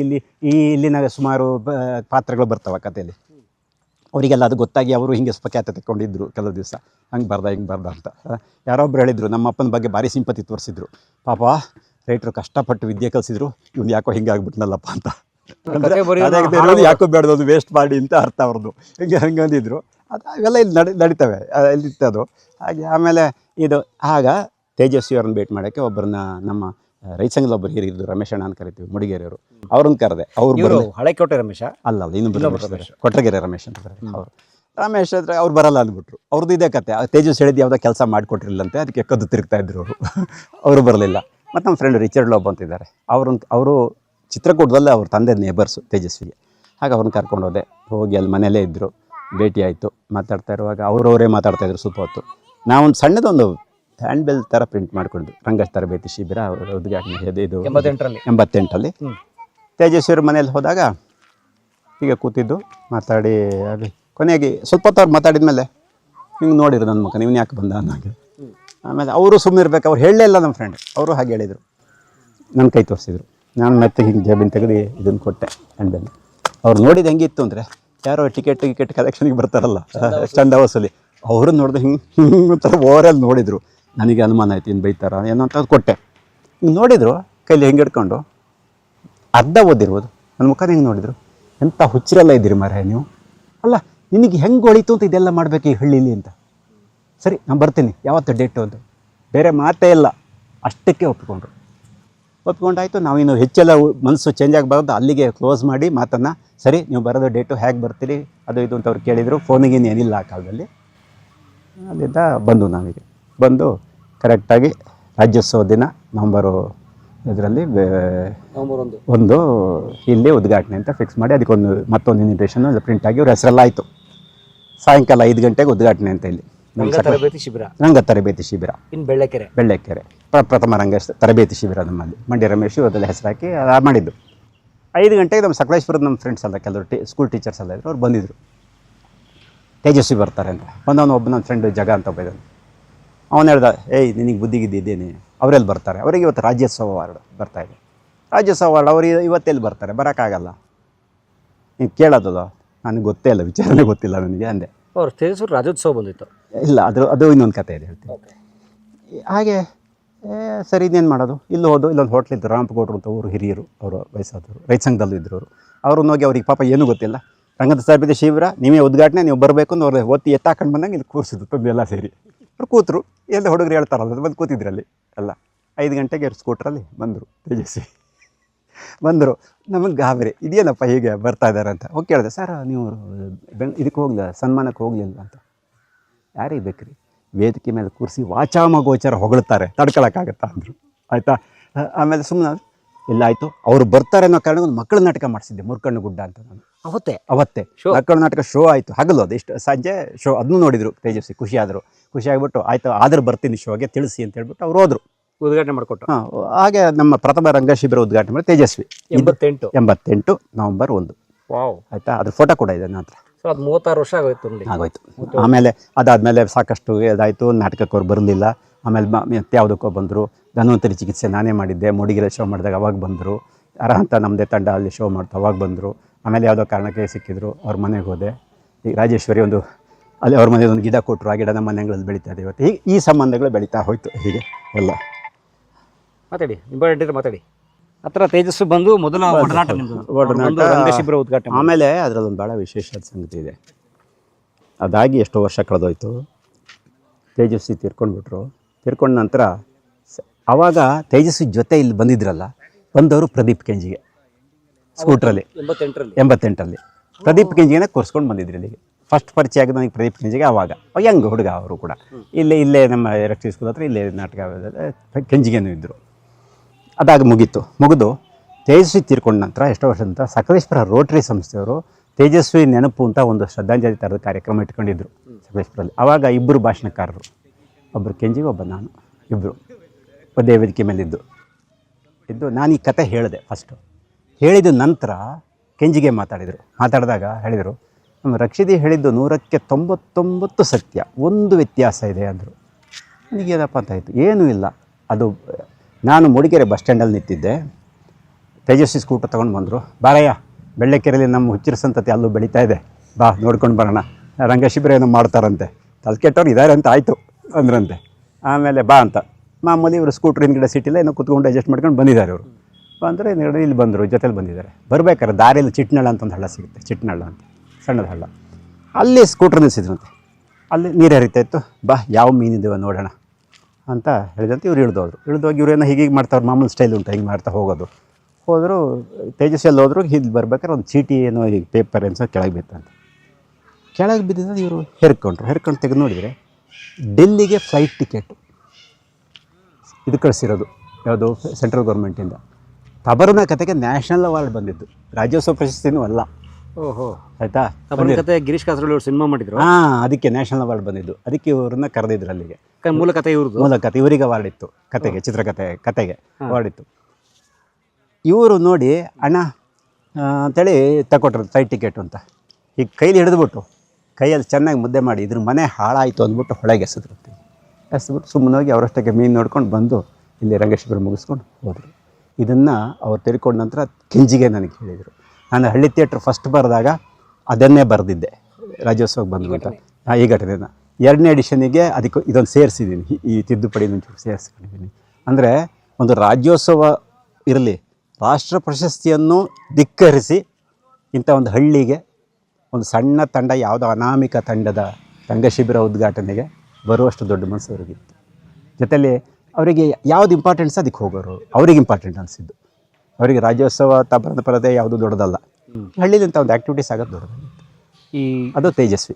ಜಾಗ, ಜನ, ಹುದ್ದೆ, ಪ್ರತಿಷ್ಠೆ ಅದು ಯಾವುದು ಇಲ್ಲ. ಯಾಕಂದ್ರೆ ತಬರನ್ ಕತೆಗೆ ರಾಷ್ಟ್ರ ಪ್ರಶಸ್ತಿ ಹೌದು. ರಾಷ್ಟ್ರಪತಿಗಳು ಯಾರೋ ಕೊಟ್ಟಿರೋರು, ಹೌದು ದೆಹಲಿ ಯಾವ್ದೋ ಹಾಲಲ್ಲಿ. ಹೌದು ಹೌದು So ಅದು ಮುಖ್ಯ ಅಲ್ಲ, ಮುಖ್ಯ ಆ ಅಲ್ಲ. ಥರದ ಸ್ಟೇಟಸ್ ಕೋರಮ್ ಇಂಪಾರ್ಟೆಂಟ್. ಯಾವುದು ಇಂಪಾರ್ಟೆಂಟ್ ಅಲ್ಲ. ಹಾಗಾಗಿ ಅವರು ಇಲ್ಲಿಗೆ ಬಂದರು. Very nice. ಇಲ್ಲಿಗೆ ಬಂದರು. ಅದು ನಮಗೊಂಥರ ಒಂದು ಭಾಳ ದೊಡ್ಡ ನೆನಪದು. ಯಾವುದೇ ತಂಡಕ್ಕಾದರೂ ಒಂದೊಂದು ನೆನಪೆ. ಈಗ ನಾವು ದೊಡ್ಡವರು ಅಂತ ಅರ್ಥ ಅಲ್ಲ ಅದರದ್ದು, ಅವರು ಯಾವ ಥರ ನೋಡ್ತಿದ್ರು ಅಂತ. ನಿಮ್ಗೆ ಗೊತ್ತಿರುತ್ತೆ, ನೀವು ಡಾಕ್ಯುಮೆಂಟ್ರಿ ಮಾಡಿದವರು. ಶಿವು ಇಂಥ 108 ಕಥೆಗಳನ್ನು ಹೇಳ್ತಾರೆ. ಯಾವ ತೋಟದ ರೈತ? ತೋಟದ ರೈಟ್ರು ಅವ್ರ ಹತ್ರ ಇದೆ. ನಾವೊಂದು ಡಾಕ್ಯುಮೆಂಟ್ರಿ ಮಾಡಿದ್ದು ತೇಜಸ್ವಿ ಬಗ್ಗೆ, ಹಾಯ್ ತೇಜಸ್ವಿ. ಆವಾಗಲೂ ಇದೇ ಕತೆ ಹೇಳಿದರು, ಒಂದು ಗೇಟ್ ತೆರೆಯೋ ಕಥೆನ. ಶಿವು ಕೆಲಸ ಮಾಡ್ತಾ ಇರ್ತಾರೆ ಅಲ್ಲಿ, ಇವರೆಲ್ಲೋ ಹೊರಗಡೆಯಿಂದ ಬಂದು ಕಾರು ಇದು ಮಾಡ್ತಾರೆ, ಕೆಳಗಡೆ ಇರ್ತಾರೆ ತಗ್ಗಲ್ಲಿ. ಗೇಟ್ ತೆಗೆದು ಸದ್ದಾಗುತ್ತೆ, ಶಿವು ಓಡಿ ಬರ್ತಾರೆ ಅಲ್ಲಿಗೆ. ಓಡಿ ಬಂದುಬಿಟ್ಟು ಅಣ್ಣ ಗೇಟು ಅಂತ ಹೇಳಿ ಅವರು ಬಂದ ತಕ್ಷಣ ಅವಸರ ಹೋಗಿ ಕೆಳಗಡೆ ಕೆಲಸ ಮಾಡಿಸ್ತಿದ್ದೆ, ಗೊತ್ತಾಗಲಿಲ್ಲ ಅಣ್ಣ ಬಂದಿದ್ದು ನೀವು ಕೆಳಗೆ. ಇವರು ಗೇಟ್ ಹಾಕಕ್ಕೆ ಹೋಗ್ತಾರೆ, ಗೇಟ್ ಹಾಕ್ತಾರೆ. ಶಿವನ್ ಕರೀತಾರೆ ಅವರು, ತೇಜಸ್ವಿ ಕರೆದ್ಬಿಟ್ರು, ಶಿವು ನೀನು ಏನು ಮಾಡ್ತಾಯಿದ್ದೀಯ ಅಲ್ಲಿ? ಅಲ್ಲ ಅಲ್ಲಿ ಹಳ ಹೊಡಿಸ್ತಾ ಇದೆ ಕೆಳಗಡೆ. ಸರಿ, ನಿನ್ನ ಉದ್ಯೋಗ ಏನಪ್ಪ? ನಾನು ಈ ತೋಟದ ರೈಟ್ರು ಹೌದಲ್ವ? ನೀನು ಗುಲಾಮ ಅಲ್ಲ, ಗುಲಾಮ್ನಂತೆ ನಡ್ಕೊಳ್ಬೇಡ ಆಯಿತಾ? ನನಗೆ ಗೇಟ್ ತೆಗಿಯೋಕ್ಕೂ ಬರುತ್ತೆ, ಹಾಕೋಕ್ಕೂ ಆಗುತ್ತೆ, ಶಕ್ತಿನೂ ಇದೆ. ಆ ರೀತಿ ಒಂದಿಷ್ಟು ಆತ್ಮವಿಶ್ವಾಸ, ಮರ್ಯಾದೆ, ಸ್ವಂತ ಇದಿಟ್ಕೊಂಡು ಬದುಕು, ಮನುಷ್ಯನಾಗಿ ಬದುಕು ಅಂದ್ರಂತೆ. ಹೇಳಿ ಶಿವು ಹತ್ತುಬಿಟ್ಟ. ಅಂದರೆ ನೋಡಿ, ಆವತ್ತು ಯಾರೂ ಇರಲಿಲ್ಲ. ಈಗ ನಾನು 10 ಜನ ಇದ್ದಾಗ ತೋರಿಸ್ಕೊಳಕ್ಕೆ ನಾನು ಏನು ಬೇಕಾರಾಗ್ಬೋದು, ಮಹಾತ್ಮ ಆಗ್ಬಿಡ್ಬೋದು. ಸಣ್ಣದು ಯಾವುದೋ ಒಂದು ಪಾಪದ ಮಗು, ಯಾವುದೋ ಗಲೀಜಾದ ಮಗುನ ಎತ್ಕೊಂಡ್ಬಿಟ್ಟು ಶೋ ಕೊಟ್ಬಿಡ್ಬೋದು. ಭಾರಿ ಮುದ್ದಾಡ್ತಾನೆ ಅಂತ. ನಾವು ಇಬ್ಬರೇದಾಗಿ ಏನಿರ್ತೀವಿ ಅದು ನಿಜ ಆಯಿತಾ? ಅಂಥ ಘಟನೆಗಳು ಸುಮಾರಿದೆ. ಹಾಗೆ ಅವರಿಗೆ ಇದ್ರ ಬಗ್ಗೆ ಅಪಾರವಾದ ಒಂದು ಪ್ರೀತಿ ಇತ್ತು. ರಕ್ಷಿತ ಹುಡುಗರೇನೋ ಮಾಡ್ತಾರೆ. ನೋಡಿ, ನಿಮ್ಮ ಹಾಗೆ ರಂಗಭೂಮಿ, ಕಲೆ, ಸಾಹಿತ್ಯ ಅಂತ ಹೊಡೆದಾಡೋ ಹುಡುಗರು ಕಂಡ್ರೆ ಒಂಥರ ಈ ಸಮಾಜದ ಹುಚ್ಚರ ಸಂತತಿ ಅಂತ ಅನ್ನೋದು. ಯಾಕಂದ್ರೆ ಅವರು ಒಂದ್ ರೀತಿ ಆ ಸಂತತಿಯವರೇ. ಯಾಕಂದ್ರೆ ಕುವೆಂಪು ಅಂತಹ ಬಹಳ ದೊಡ್ಡ ಪ್ರಭೆಯಿಂದ ಬಿಡಿಸ್ಕೊಂಡು, VCA ಮಗ ಅಂತಾನು ಬಿಡಿಸ್ಕೊಂಡು, ಮೈಸೂರು ನಗರದ ವ್ಯಾಮೋಹ ಬಿಡಿಸ್ಕೊಂಡು ಆ ಕಾಡಿಗೆ ಬರೋದು ಅದೊಂಥರ ಹುಚ್ಚತಾನೆ. It's a passion, craziness. ಯಾಕೆಂದರೆ ನಾನು ಅವ್ರದ್ದೊಂದು ಭಾಷಣ ಕೇಳಿದ್ದೆ ಅವಾಗ. ಇದು ಮೊದಲು ನನಗೆ ಅವ್ರನ್ನ ಪರಿಚಯ ಏನಿರಲಿಲ್ಲ. ಇದೇ ಹಾನ್ಬಾಳಲ್ಲಿ ಅವರು ಸ್ಕೂಲ್ ಡೇಗೆ ಗೆಸ್ಟ್ ಆಗಿ ಕರೆದಿದ್ರು. ಕರೆದಾಗ ಅದೇ ಸಂದರ್ಭದಲ್ಲಿ ಕುವೆಂಪು ಯಾರೋ ಮೇಲ್ಜಾತಿಯವರಿಗೆ ಹುಟ್ಟಿರಬೇಕು ಅನ್ನುವಂಥ ಕೆಟ್ಟ ಮಾತನ್ನು ಬಳಸಿಬಿಟ್ಟಿದ್ರು ಭಾಷಣದಲ್ಲ, ಯಾವುದೋ ಬರಹದಲ್ಲಿ ಎಲ್ಲೊಂದು ಕಡೆ ಆ ಮಾತು ಬಂದಿತ್ತು. ಅದೆಲ್ಲ ಸುದ್ದಿ ಆಗಿತ್ತು, ಪತ್ರಿಕೆಗಳ ಸುದ್ದಿ ಆಗಿತ್ತು. ಒಬ್ಬ ಒಕ್ಕಲಿಗರ ಮನೆ ಸಾಗೋದಿಲ್ಲ, ಇವನು ಯಾವುದೋ ಇನ್ನೂ ಮೇಲ್ಜಾತಿಯವನೇ ಮಗನೇ ಅಂತ ಆ ರೀತಿ ಕೆಟ್ಟ ಅರ್ಥದಲ್ಲಿ ಬಳಸಿದ್ರು ಅಂತ ಪದನ. ಅದ್ರ ಬಗ್ಗೆ ಭಯಂಕರ ಸಿಟ್ಟು ಬಂದುಬಿಟ್ಟಿತ್ತು ಅವ್ರಿಗೆ, ಸಿಕ್ಕಾಪಟ್ಟೆ ಸಿಟ್ಟಿತ್ತು ಅವತ್ತು. ಆ ಬಗ್ಗೆ ನೇರವಾಗಿ ಹೇಳಿದರು ವೇದಿಕೆ ಮೇಲೆ. ಆಯ್ತಪ್ಪ, ಒಬ್ಬ ಶೂದ್ರನಾಗಿ ಹುಟ್ಟಿದವನು ಅವನು ಬುದ್ಧಿವಂತನಾಗಿರೋಕ್ಕೆ ಸಾಧ್ಯ ಇಲ್ಲ ಅಂತಾದರೆ, ಹಾಗಾದರೆ ಮೇಲ್ಜಾತಿಯಲ್ಲಿ ಹುಟ್ಟಿರಲ್ಲ ದಡ್ರದ ಬಗ್ಗೆ ನಾವು ಏನು ಹೇಳಬೇಕು ಅಂತ ಕೇಳಿ. ಅವತ್ತು ನಮ್ಮಂಥವರಿಗೆ ಅವತ್ತೊಂದು ನಮಗೊಂದು ದೊಡ್ಡ ಅಸ್ತ್ರ ಸಿಕ್ತು, ಯಾರಿಗಾರು ಹೇಳೋಕ್ಕೆ. ಇನ್ನು ಹಿಂಗೆ ಮಾತಾಡಿದರೆ ಇವರಿಗೆ ಹತ್ರ ಅಂದರೆ ನಮಗೊಂದು ಅವರಿಂದ ನಮಗೊಂದು ಉತ್ತರ ಸಿಕ್ತು. ನಾವು ಹೀಗೆ ಹೇಳ್ಬೋದು ಯಾರಿಗಾದ್ರು, 4 ಜನ ಈ ಜಾತಿಯ ಮೇಲ್ಮೇನ ಮಾತಾಡೋರಿಗೆ ನಾವು ಈ ಉತ್ತರ ಕೊಡ್ಬೋದು ಅಂತ ನಮ್ಗೆ ಬಂತು. ಆದರೆ ಅಲ್ಲೇ ಇದ್ದರು ಕೆಲವರು ಹಿರಿಯರು ಅವ್ರನ್ನವರೇ, ಏನೇ ಆಗಲಿ ಪುಟ್ಟಪ್ಪನ ಮಗ ಹಂಗೆ ಮಾತಾಡಬಾರ್ದಿತ್ತು ಅಂತ ಈ ಥರ ಹೇಳಿದವರು ಇದ್ದರು. ನಾನು ಅದನ್ನು ದಾಖಲಿಸಿದ್ದೀನಿ, ಬರ್ದೇನೆ. ನೋಡಿ, ಒಂದು ಶೂದ್ರ ಮನೆತನದಿಂದ ಬಂದಂಥ ಯಾರೋ ಒಬ್ಬ ಪ್ರತಿಭಾವಂತ ಒಂದು ಎತ್ತರಕ್ಕೆ ಬೆಳೆದ್ರೆ ಸಹಿಸಲ್ಲ, ಅಥವಾ ಆತನಿಗೆ ಸಾಧ್ಯ ಇಲ್ಲ ಅಂತ. ಅದೇ ಇವತ್ತು ಬೆಳಿಗ್ಗೆ ನಮ್ಮಲ್ಲಿ CJ ಲಕ್ಷ್ಮೀಪತಿ ಅವ್ರದ್ದು ಇಂಟರ್ವ್ಯೂ ನೋಡಿದೆ, ಪೀಪಲ್ ಮೀಡಿಯಾದಲ್ಲಿ ಮಾಡಿದ್ದಾರೆ. ತುಂಬ ಚೆನ್ನಾಗಿ ಹೇಳ್ತಾ ಬಂದಿದ್ದಾರೆ CJ ಲಕ್ಷ್ಮೀಪತಿ. ಈ ಥರದ ಅಂದರೆ ಅವರು ಕುವೆಂಪು ಲಂಕೇಶ್ ಬಗ್ಗೆನೂ ಅದನ್ನೇ ಹೇಳ್ತಾರೆ. ಕುವೆಂಪು ಅಲ್ಲ, ತೇಜಸ್ವಿ ಲಂಕೇಶ್ ಬಗ್ಗೆನೂ ಕೂಡ ಎಲ್ಲೋ ಅವ್ಯಕ್ತವಾಗಿ ನಾವು ಯಾವ್ಯಾವ ಸಮಾಜದಲ್ಲಿ ಹುಟ್ಟಿರ್ತೀವಿ, ಯಾವ್ಯಾವ ಜಾತಿಯಲ್ಲಿ ಹುಟ್ಟಿರ್ತೀವಿ, ಅದಷ್ಟು ಸುಲಭ ತೊಳೆದು ಹೋಗಲ್ಲ. ಎಲ್ಲೋ ಒಂದು ಕಡೆ ಇನ್ನೊಂದು ರೀತಿಯಲ್ಲಿ ವ್ಯಕ್ತ ಆಗ್ತದೆ. ಉದ್ದೇಶ ಇರೋದಿಲ್ಲ ಅವರಿಗೆ, ಆ ಉದ್ದೇಶನೇ ಇರೋದಿಲ್ಲ. ಉದ್ದೇಶ ಇಲ್ಲದೇ ಕೂಡ ಜನ ಆ ರೀತಿ ಮಾತಾಡ್ತಾರೆ, ಆ ರೀತಿ ಪದಗಳನ್ನು ಬಳಸ್ತಾರೆ. ಅದು ಒಂದು ಇದೆ ಅಂತ ಅವರು ಅದನ್ನು ಹೇಳ್ತಾ ಹೋಗ್ತಾರೆ. ತೇಜಸ್ವಿಯ ಪಾತ್ರಗಳ ಬಗ್ಗೆ ಹೇಳ್ತಾರೆ. ತೇಜಸ್ವಿನ ಅಪಾರವಾಗಿ ಗೌರವಿಸುವ ಲೇಖಕ, ಆದರೆ ಅವರು ಕೂಡ ಎಲ್ಲೋ ಒಂದು ಕಡೆ ಈ ರೀತಿಯ ಇದಕ್ಕೆ ಅವರು ಸಿಕ್ಕಾಕೊಂಡ್ಬಿಟ್ಟಿದ್ದಾರೆ. ಅವರಿಗೂ ಅದನ್ನು ಸಂಪೂರ್ಣ ಬಿಡಿಸ್ಕೊಳ್ಳೋಕೆ ಅವ್ರ ಕೈಲಿ ಆಗಿಲ್ಲ ಅಂತ. ನನಗೆ ಅದು ಯಾಕೆ ಇಷ್ಟ ಆಯಿತು ಅಂತ ಹೇಳಿದ್ರೆ, ನಾವು ಈಗ ನಮ್ಮ ಜನ್ರೇಷನ್ನವರು ತೇಜಸ್ವಿ ಜೊತೆ ಇದ್ದಾಗಲೇ ನಾವು ಒಂದು ನಂಬ್ತಾ ಬಂದವರು, ನಾವು ಏನು ಮಾಡಿದರೂ ನಮ್ಮ ಜಾತಿಗಳು ನಮ್ಮನ್ನು ಬಿಡಲ್ಲ. ಆದರೆ ಪ್ರತಿನಿತ್ಯ ನಾವು ಬುದ್ಧಿಪೂರ್ವಕವಾಗಿ ನಮ್ಮ ಜಾತಿಯನ್ನು ತೊಳ್ಕೊಳ್ತಾ ಇರಬೇಕು. ಹಾಗಾದ್ರೆ ಮಾತ್ರ ನಾವು ಮನುಷ್ಯರಾಗಿರ್ತೀವಿ. ಇಲ್ಲದ್ರೆ ನೆವರ್ ಎಂದೂ ಆಗಲ್ಲ. ಎಲ್ಲೋ ಒಂದು ಕಡೆ ಇದ್ದಕ್ಕಿದ್ದಾಗೆ ನನ್ನ ತಲೆಯೊಳಗೆ ಒಂದು ಜಾತಿ ಹುಳ ಕೂತಿರುತ್ತೆ. ಅದು ನಾನೇ ಕಿತ್ತಾಕಬೇಕು, ಬೇರೆಯವ್ರು ಕಿತ್ತಾಕೋಕ್ಕಾಗಲ್ಲ. ಸೊ ಆಮೇಲೆ ನೀವು ಈ ಥರ ಇಲ್ಲಿ ಸಾಂಸ್ಥಿಕವಾಗಿ ಇದ್ರ ಮೂಲಕ ನಾವು ಅದನ್ನೇ ಮಾಡ್ತಾ ಇದ್ದೀವಿ ಇಲ್ಲಿ ಕೂಡ. ನಾವು ಅದಕ್ಕಾಗಿ ನೋಡಿ, ನಮ್ಮದು ಟ್ರಸ್ಟು, ಈ ಟ್ರಸ್ಟ್ನಲ್ಲಿ ಒಂದೇ ಜಾತಿಯವರನ್ನ ಎಲ್ಲ ಜನಾಂಗದ ಜಾತಿಯವ್ರನ್ನ ಸೇರಿಸ್ಕೊಂಡು ಟ್ರಸ್ಟು. ನೀವು ಕೆಲವು ಕಡೆ ಎಲ್ಲ ಫ್ಯಾಮಿಲಿ ಟ್ರಸ್ಟ್ಗಳು ನೋಡ್ಕೊಂಡು ಒಂದೇ ಮನೆಯವರು ಅಣ್ಣ ತಮ್ಮ ಭಾವನೆ ಅಂತ ಟ್ರಸ್ಟು, ಅವ್ರದ್ದೇ ಸಂಸ್ಥೆ. ಇದು ಹಾಗಲ್ಲ, ಇದು ಎಲ್ಲರೂ ಇರಬೇಕು, ಎಲ್ಲರೂ ಇದ್ದಂಥ ಒಂದು ಟ್ರಸ್ಟು, ಅದು ಮಾಡ್ಕೊಂಡಿದ್ದೀವಿ. ಆಮೇಲೆ ನಾವು ಜಯ ಕರ್ನಾಟಕ ಸಂಘ ರಿಜಿಸ್ಟರ್ಡ್ ಟ್ರಸ್ಟ್ ಅದು. ಆಮೇಲೆ ಫುಡ್ ಅಷ್ಟೇ, ಫುಡ್ ಕಲ್ಚರಲ್ಲೂ ನಾವು ರಿಸ್ಟ್ರಿಕ್ಷನ್ ಇಲ್ಲ. ಈಗ ನೀವು ಕೆಲವು ಸಂಸ್ಥೆಗಳಿದೆ, ಹೆಸರು ಬೇಡ ಹೇಳೋದು, ಕೆಲವು ಸಂಸ್ಥೆಗಳಲ್ಲಿ ನಾನ್ ವೆಜ್ ಇಲ್ಲ, ಅವ್ರದ್ದು ನಾನ್ ವೆಜ್ಜಿಗೆ ಎಂಟ್ರಿನೇ ಇಲ್ಲ. ನಮ್ಗೆ ಅದೇನಿಲ್ಲ, ಊಟ ಯಾವ ಊಟನೂ ವೆಜ್ಜು ನಾನ್ ವೆಜ್ ಎರಡು ಬಳಸ್ಬೋದು, ಏನು ತೊಂದರೆ ಇಲ್ಲ. ಆಮೇಲೆ ಈಗ ಕೆಲವರು ನಿಮ್ಮ ಇದರಲ್ಲಿ ತಂದು ಡ್ರಿಂಕ್ಸ್ ತಂದು ಕುಡಿಬೋದು, ಏನು ತೊಂದರೆ ಇಲ್ಲ, ನ್ಯೂಸೆನ್ಸ್ ಮಾಡಬಾರ್ದು, ಡ್ರಿಂಕ್ ಕಲ್ಚರ್ ಇದೆ. ನೀವು ಲೈಟಾಗಿ ಡ್ರಿಂಕ್ ತಗೊಳ್ಳಿ, ಖುಷಿ ಪಡಿ, ಇದು ಮಾಡಿ, ಹಾಡು ಹೇಳಿ, ಏನೋ ಮಾಡಿ, ನೋ ಪ್ರಾಬ್ಲಮ್. ಡಿಜೆ ಹಾಕೊಂಡು ಕುಣಿತೀನಿ, ನೋ ಇಲ್ಲ, ಅಥವಾ ಇನ್ನೇನೋ ಏನು ಮಾಡ್ತೀನಿ, ಇಲ್ಲ, ಅದಕ್ಕೆ ಅವಕಾಶ. ಅಥವಾ ಮಧ್ಯರಾತ್ರಿ ಎಲ್ಲರಿಗೂ ತೊಂದರೆ ಮಾಡ್ತೀನಿ, ಅದಿಲ್ಲ, ಅಂಥದ್ದಿಲ್ಲ. ಎಲ್ಲ ಆಹಾರವೇ. ಈ ಥರ ನಾವು ಅದನ್ನು ಮೊದಲಿಂದ ಇಟ್ಕೊಂಡೇ ಬಂದಿದ್ದೀವಿ. ಆಮೇಲೆ ಯಾವತ್ತು ಯಾರಾದರೂ ಜಾತಿ ಕಾರಣಕ್ಕಾಗಿ, ಹಿಂದೆ ಆಯಿತು ಎಕ್ಸ್ಪೀರಿಯೆನ್ಸ್ ಕೂಡ, ಏನಾದರೂ ಅವ್ನು ಬರಬಾರ್ದು ಇವನು ಬರಬಾರ್ದು ನಮ್ಮ ಜೊತೆ ಅಂತ ಹೇಳಿದರೆ, ಹೇಳಿದವನು ನಾವು ಬಿಟ್ಟಿದ್ದೀವಿ ಹೊರಗೆ. ನಾವು ಹೀಗೆ ಇಲ್ಲಿ ಮೊದಲನೇ ಹಂತದಲ್ಲಿ ನಮಗೆ ಅನುಭವ ಆಯಿತು. ದಲಿತ ಹುಡುಗರು ಬಂದಾಗ ಬೇರೆಯವರು ಹೊರಗೆ ಹೋದರು, ನಮ್ಮಿಂದ ಬಿಟ್ಟು, ಅವರಿದ್ದರೆ ನಾವು ಬರಲ್ಲ ಅಂತ. ನಾವು ಅವರನ್ನೇ ಬಿಟ್ಟು ಇವ್ರನ್ನ ಬಿಡಲಿಲ್ಲ. ನಿಧಾನಕ್ಕೆ ಅವರು ಬಂದರು. ಈ ಎಕ್ಸ್ಪೀರಿಯೆನ್ಸ್ಗಳಿದೆಯಲ್ಲ, ಇದನ್ನು ನಾವು ಬುದ್ಧಿಪೂರ್ವಕವಾಗಿ ಮಾಡಬೇಕಾಗುತ್ತೆ. ಇದು ತೇಜಸ್ವಿ ನಮಗೆ ಕೊಟ್ಟ ಪಾಠ. ಬುದ್ಧಿಪೂರ್ವಕವಾಗಿ ಮಾಡ್ತಾ ಹೋಗಬೇಕು. ತೇಜಸ್ವಿ ಮಾಡಿದ್ದಾರೆ ಅದನ್ನು. ಲಕ್ಷ್ಮೀಪತಿಯವರ ಅಭಿಪ್ರಾಯ ಅವರಿಗೆ, ನಾನು ಅವ್ರನ್ನ ಡಿಸ್ಪ್ಯೂಟ್ ಮಾಡಲ್ಲ. ಅವರು ದೊಡ್ಡ ಇವರು ಏನೋ ತಿಳಿದವರು, ವಿದ್ಯಾವಂತರು, ಒಳ್ಳೆ ಪುಸ್ತಕ ಕೊಟ್ಟವರು. ಹಾಗೆ ಒಬ್ಬ ಮನುಷ್ಯನ ಪೂರ್ತಿಯಾಗಿ ಅರ್ಥ ಮಾಡ್ಕೊಳ್ಳೋಕೆ ಯಾರಿಂದಲೂ ಸಾಧ್ಯ ಇಲ್ಲ. ಆಮೇಲೆ ಇದು ಈಗ ಈ ಬೆಳ್ಳೆಕೆರೆ ಟ್ರಸ್ಟ್ ಅಥವಾ ಬೆಳ್ಳೆಕೆರೆ ಹಳ್ಳಿ ಥಿಯೇಟರ್ ಕಾನ್ಸೆಪ್ಟ್ ಇಟ್ಕೊಂಡು ಜಯ ಕರ್ನಾಟಕ ಸಂಘ ಎಲ್ಲ ಶುರು ಮಾಡಿದ್ರೆ, ಆದರೆ ನಿಮ್ಮ ಮೂಲ ವೃತ್ತಿ ಏನು? ನೋಡಿ, ನಮ್ಮ ಅಜ್ಜನ ಕಾಲದಲ್ಲಿ ನಾವು ಕೃಷಿಕರೇ ಮೂಲ. ಅಲ್ಲೂ ಗದ್ದೆ, ತೋಟ, ಕೊಡಗಲ್ಲಿ ಕೃಷಿಕ.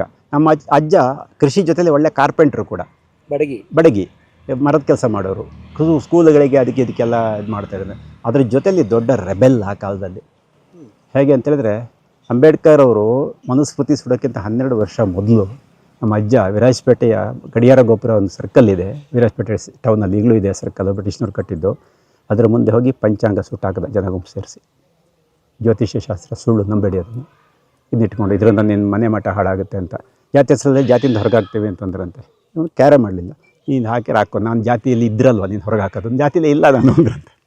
ಆಯಿತಾ, ಈ ಥರದ ರೆಬೆಲ್. ಆ ಮನುಷ್ಯ ಇದ್ದಿದ್ದು ಇಷ್ಟೇ ಹತ್ರ ಹೈಟ್ ಇರಲಿಲ್ಲ, ಯಾರಿಗೂ ಹೆದರದೆ ತನ್ನ ಮಕ್ಕಳನ್ನೇ ಇಂಟರ್ಕಾಸ್ಟ್ ಮದುವೆ ಮಾಡಿಕೊಟ್ಟ ಆ ಕಾಲದಲ್ಲಿ. ಈ ಥರದ ಆ ಮನುಷ್ಯ ಅರ್ಧ ಸಪ್ಪಚ್ಚ ಕವಿ ಜೊತೆ ಓಡಾಡ್ಕೊಂಡಿದ್ದಂತೆ, ಎಲ್ಲ ನಾಟಕ ಇಟ್ಕೊಂತ. ಅದರಲ್ಲಿ ಜಮೀನಿಗೆಲ್ಲ ನಾಶ ಮಾಡಿ ಕಳ್ಕೊಂಡು ಪೂರ್ತಿ ನಮ್ಮಪ್ಪ ಉದ್ಯೋಗಕ್ಕೆ ಬರೋ ಪರಿಸ್ಥಿತಿ ಆಯಿತು. ಅದು ಬೇರೆ ಇನ್ನೊಂದು ಕತೆ, ಅದು ಇರಲಿ.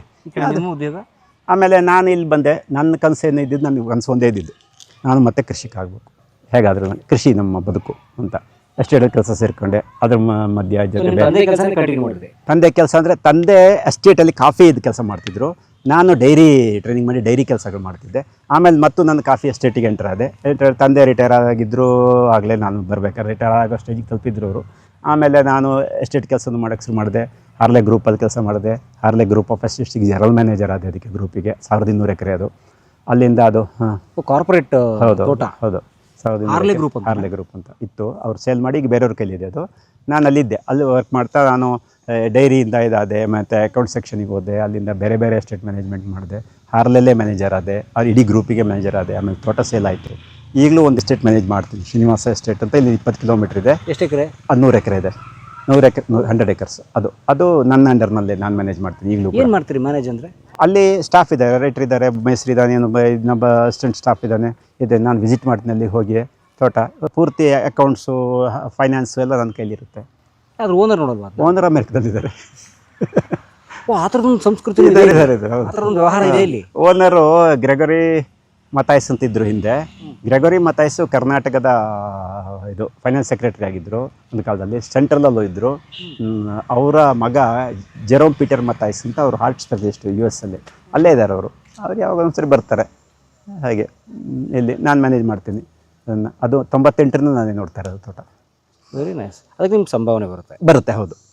ವಾವ್. ಹಾಗೆ ಅದೇ ಹೇಳಿದ್ನಲ್ಲ, ನಾನು ಬದುಕೋದು ಹಿಂಗೆ, ನಾನು ದುಡ್ಕೊಂಡು ನನ್ನ ತೋಟ ನನ್ನೊಂದು ಶೋಕಿ ಅಷ್ಟೇ. ಅಂದರೆ ನನಗೊಂದು ಜಮೀನು ಬೇಕಿತ್ತು, ನಾನು ಕೃಷಿಕ ಅಂತ ಬದುಕಬೇಕಿತ್ತು. ನನ್ನ ಜಾಗ ಇದೆ, ನೆಲ ಇದೆ, ನಿಮ್ಮದು ಸ್ವಂತ ತೋಟ? ಸ್ವಂತ ತೋಟ ಇದೆ. ಏನು ಕಾಫಿನಾ? ಕಾಫಿ. ಎಷ್ಟು ಎಕರೆ ಮಾಡಿದ್ದೀರಿ ಇಲ್ಲಿ? ಒಂದು 6-7 ಎಕರೆ ತೋಟ ಇದೆ. ಒಂದು 2-3 ಎಕರೆ ಗದ್ದೆ ಇದೆ. ಗದ್ದೆಯಲ್ಲೆಲ್ಲ ಬರೀ ಕೆರೆ ಮಾಡ್ಕೊಂಡು ನೀರು ಹೊಡಿತೀವಿ. ಗದ್ದೆ ನೆಟ್ಟದೇ ಎಷ್ಟು ವರ್ಷ ಆಯಿತು. ಶ್ರೀಮಂತರೇ ನೀವು. ಹಾಂ ಹೌದು. 6 ಎಕರೆ ಕಾಫಿ ಇದೆ. 6 ಎಕರೆ ಕಾಫಿ ಅಂದರೆ ನೋಡಿ, ನಿಮಗೆ ಈ ವರ್ಷದಕ್ಕೆ ಹೋದ ವರ್ಷದ ಕಾಫಿ ರೇಟ್ ಶ್ರೀಮಂತರಲ್ಲ ಸರ್ ನೀವು ಹಾಗೆ ಅಂದ್ಕೊಂಡಿದ್ದೀರಾ? ಹಾಂ. ಅದಕ್ಕೆ ತುಂಬ ಜನಕ್ಕೆ ಕಾಫಿಯವ್ರ ಕತೆ ಗೊತ್ತಿಲ್ಲ. ಹೌದು, ಈಗ ಇತ್ತೀಚಿನ 2 ವರ್ಷದಿಂದ ಕಾಫಿ ರೇಟು ಜಂಪ್ ಆಗಿದೆ, ಗಗನಕ್ಕೇರಿದೆ. ಹೌದಾ? ಅಡಿಕೆನೂ ಹಾಗೆ ಆಗಿದೆ. ಅಡಿಕೆ ಸ್ವಲ್ಪ ಕಮ್ಮಿ ಆಯಿತು, ಆದರೆ ಅಡಿಕೆ ಬೆಳೆನೇ ನಾಶ ಆಗ್ತಾಯಿದೆ. ಆದರೆ ನೀವು ಅಂದ್ಕೊಂಡಾಗ ಕಾಫಿ ಒಳಗೆ ಇಲ್ಲ. ನೀವು ಇನ್ನೊಂದು ಗಂಟೆ ಬೇರೆ ಟೈಮ್ ಬಿಟ್ಟರೆ ನಾನು ಕಾಫಿಯ ಇಡೀ ಇತಿಹಾಸ ಬಿಚ್ಚಿಡ್ತೀನಿ ನಿಮಗೆ. ನೀವು ಅಂದ್ಕೊಂಡೆ ಕಾಫಿ ಒಳಗಿಲ್ಲ. ಇದ್ದಾರೆ, ಚೆನ್ನಾಗಿದ್ದವರು ಇದ್ದಾರೆ. ಆಮೇಲೆ ಕಾಫಿಯನ್ನು ಅದೃಷ್ಟವಂತರು ಅಂಥವ್ರು, ಚಿನ್ನದ ಸ್ಪೂನ್ ಇಟ್ಕೊಂಡು ಕೂತವರು ಅಂತ ಕತೆ ಕಟ್ತವ್ರು ಎಲ್ಲ ಯಾರು ಗೊತ್ತಾ? ಈ ಕಾಫಿ ತೋಟವನ್ನು ಇಟ್ಕೊಂಡು ಬೇನಾಮಿ ಅವ್ರು ಹಡಬೆ ದುಡ್ಡು ಅಂತಂದು ಇಲ್ಲಿ ವೈಟ್ ಮಾಡ್ತಾಯಿರೋ ಕಳ್ಳರು. ತುಂಬ ಜನ ದೊಡ್ಡ ಪ್ಲಾಂಟರ್ಸ್ ಅಂತ ಕೋಟಿ ಕಟ್ಟಲೆ ಕಾರ್ ಇಟ್ಕೊಂಡು ತಿರುಗೋರೆಲ್ಲ ಇವರು ಯಾವುದೋ ಬ್ಲ್ಯಾಕ್ ಮನಿ ತಂದ್ಕೊಂಡು ಇಲ್ಲಿ ಹಾಕೋದು, ಕೋಟಿಗಟ್ಟಲೆ ತಂದುಬಿಟ್ಟು ಆಮೇಲೆ ಕಾಫಿಲಿ ಅಷ್ಟು ಬಂತು ಇಷ್ಟು ಬಂತು ಸುಳ್ಳು ಲೆಕ್ಕ ತೋರಿಸೋದು. ನಿಜವಾಗಿ ಕಾಫಿಯಿಂದ ಅಷ್ಟು ಬರ್ತಾಯಿಲ್ಲ. ಆದರೆ ಈಗ 2 ವರ್ಷದಿಂದ ಕಾಫಿ ತೋಟದವನು ಚೆನ್ನಾಗಿರ್ಬೋದು. ಈಗ ಒಂದು 10 ಎಕರೆ ತೋಟ, ಒಳ್ಳೆ ತೋಟ ಇದ್ದರೆ ಅವನು ಆರಾಮಾಗಿರ್ಬೋದು. ಲಕ್ಷಾಧೀಶ್ವರ. ಹೌದು. 10 ಎಕರೆ ತೋಟದವನು ಒಂದು ವರ್ಷಕ್ಕೊಂದು ಎಲ್ಲ ಖರ್ಚುಕೊಳ್ಳೋದು ಈಗಿನ ರೇಟಲ್ಲಿ ಒಂದು 12 ಲಕ್ಷ ಉಳಿಸ್ಬೋದು. 10 ಎಕರೆ ಇದ್ದರೆ 12 ಲಕ್ಷದಿಂದ 15 ಲಕ್ಷದವರೆಗೆ ಉಳಿಸ್ಬೋದು ಈಗಿನ ರೇಟಲ್ಲಿ. Net profit ಉಳಿಸ್ಬೋದು. 1 ಲಕ್ಷ ಪ್ರತಿ ಎಕರೆಗೆ ಬರುತ್ತೆ ಈಗಿನ ರೇಟ್ ಇದ್ದರೆ. ವಿತ್ ಪೆಪ್ಪರ್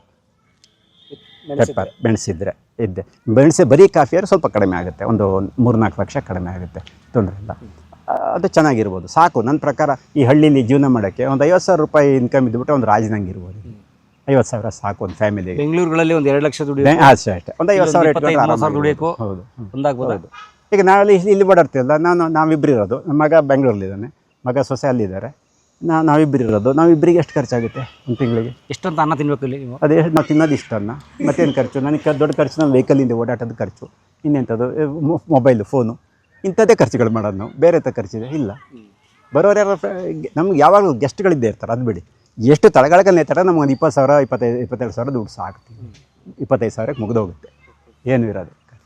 ಸೊ ಆ ಥರ ಇಲ್ಲಿ ನೀವು ತೋಟಗಳಲ್ಲಿ ಕೆಲಸ ಶುರು ಮಾಡ್ತಾ ನಿಮ್ಮದು ಸ್ವಂತ ಭೂಮಿ ಮಾಡಿ ಜೊತೆಗೆ ಬೇರೆ ಬೇರೆ ಎಸ್ಟೇಟು ನಿರ್ವಹಿಸಕ್ಕೆ ಶುರು ಮಾಡಿ, ಅದು ನಿಮ್ಮ ಮೂಲ ವೃತ್ತಿ ನಂದು ಕೃಷಿ, ಅಂದರೆ ಜೀವನಕ್ಕೆ ಅದು. ಹೌದು.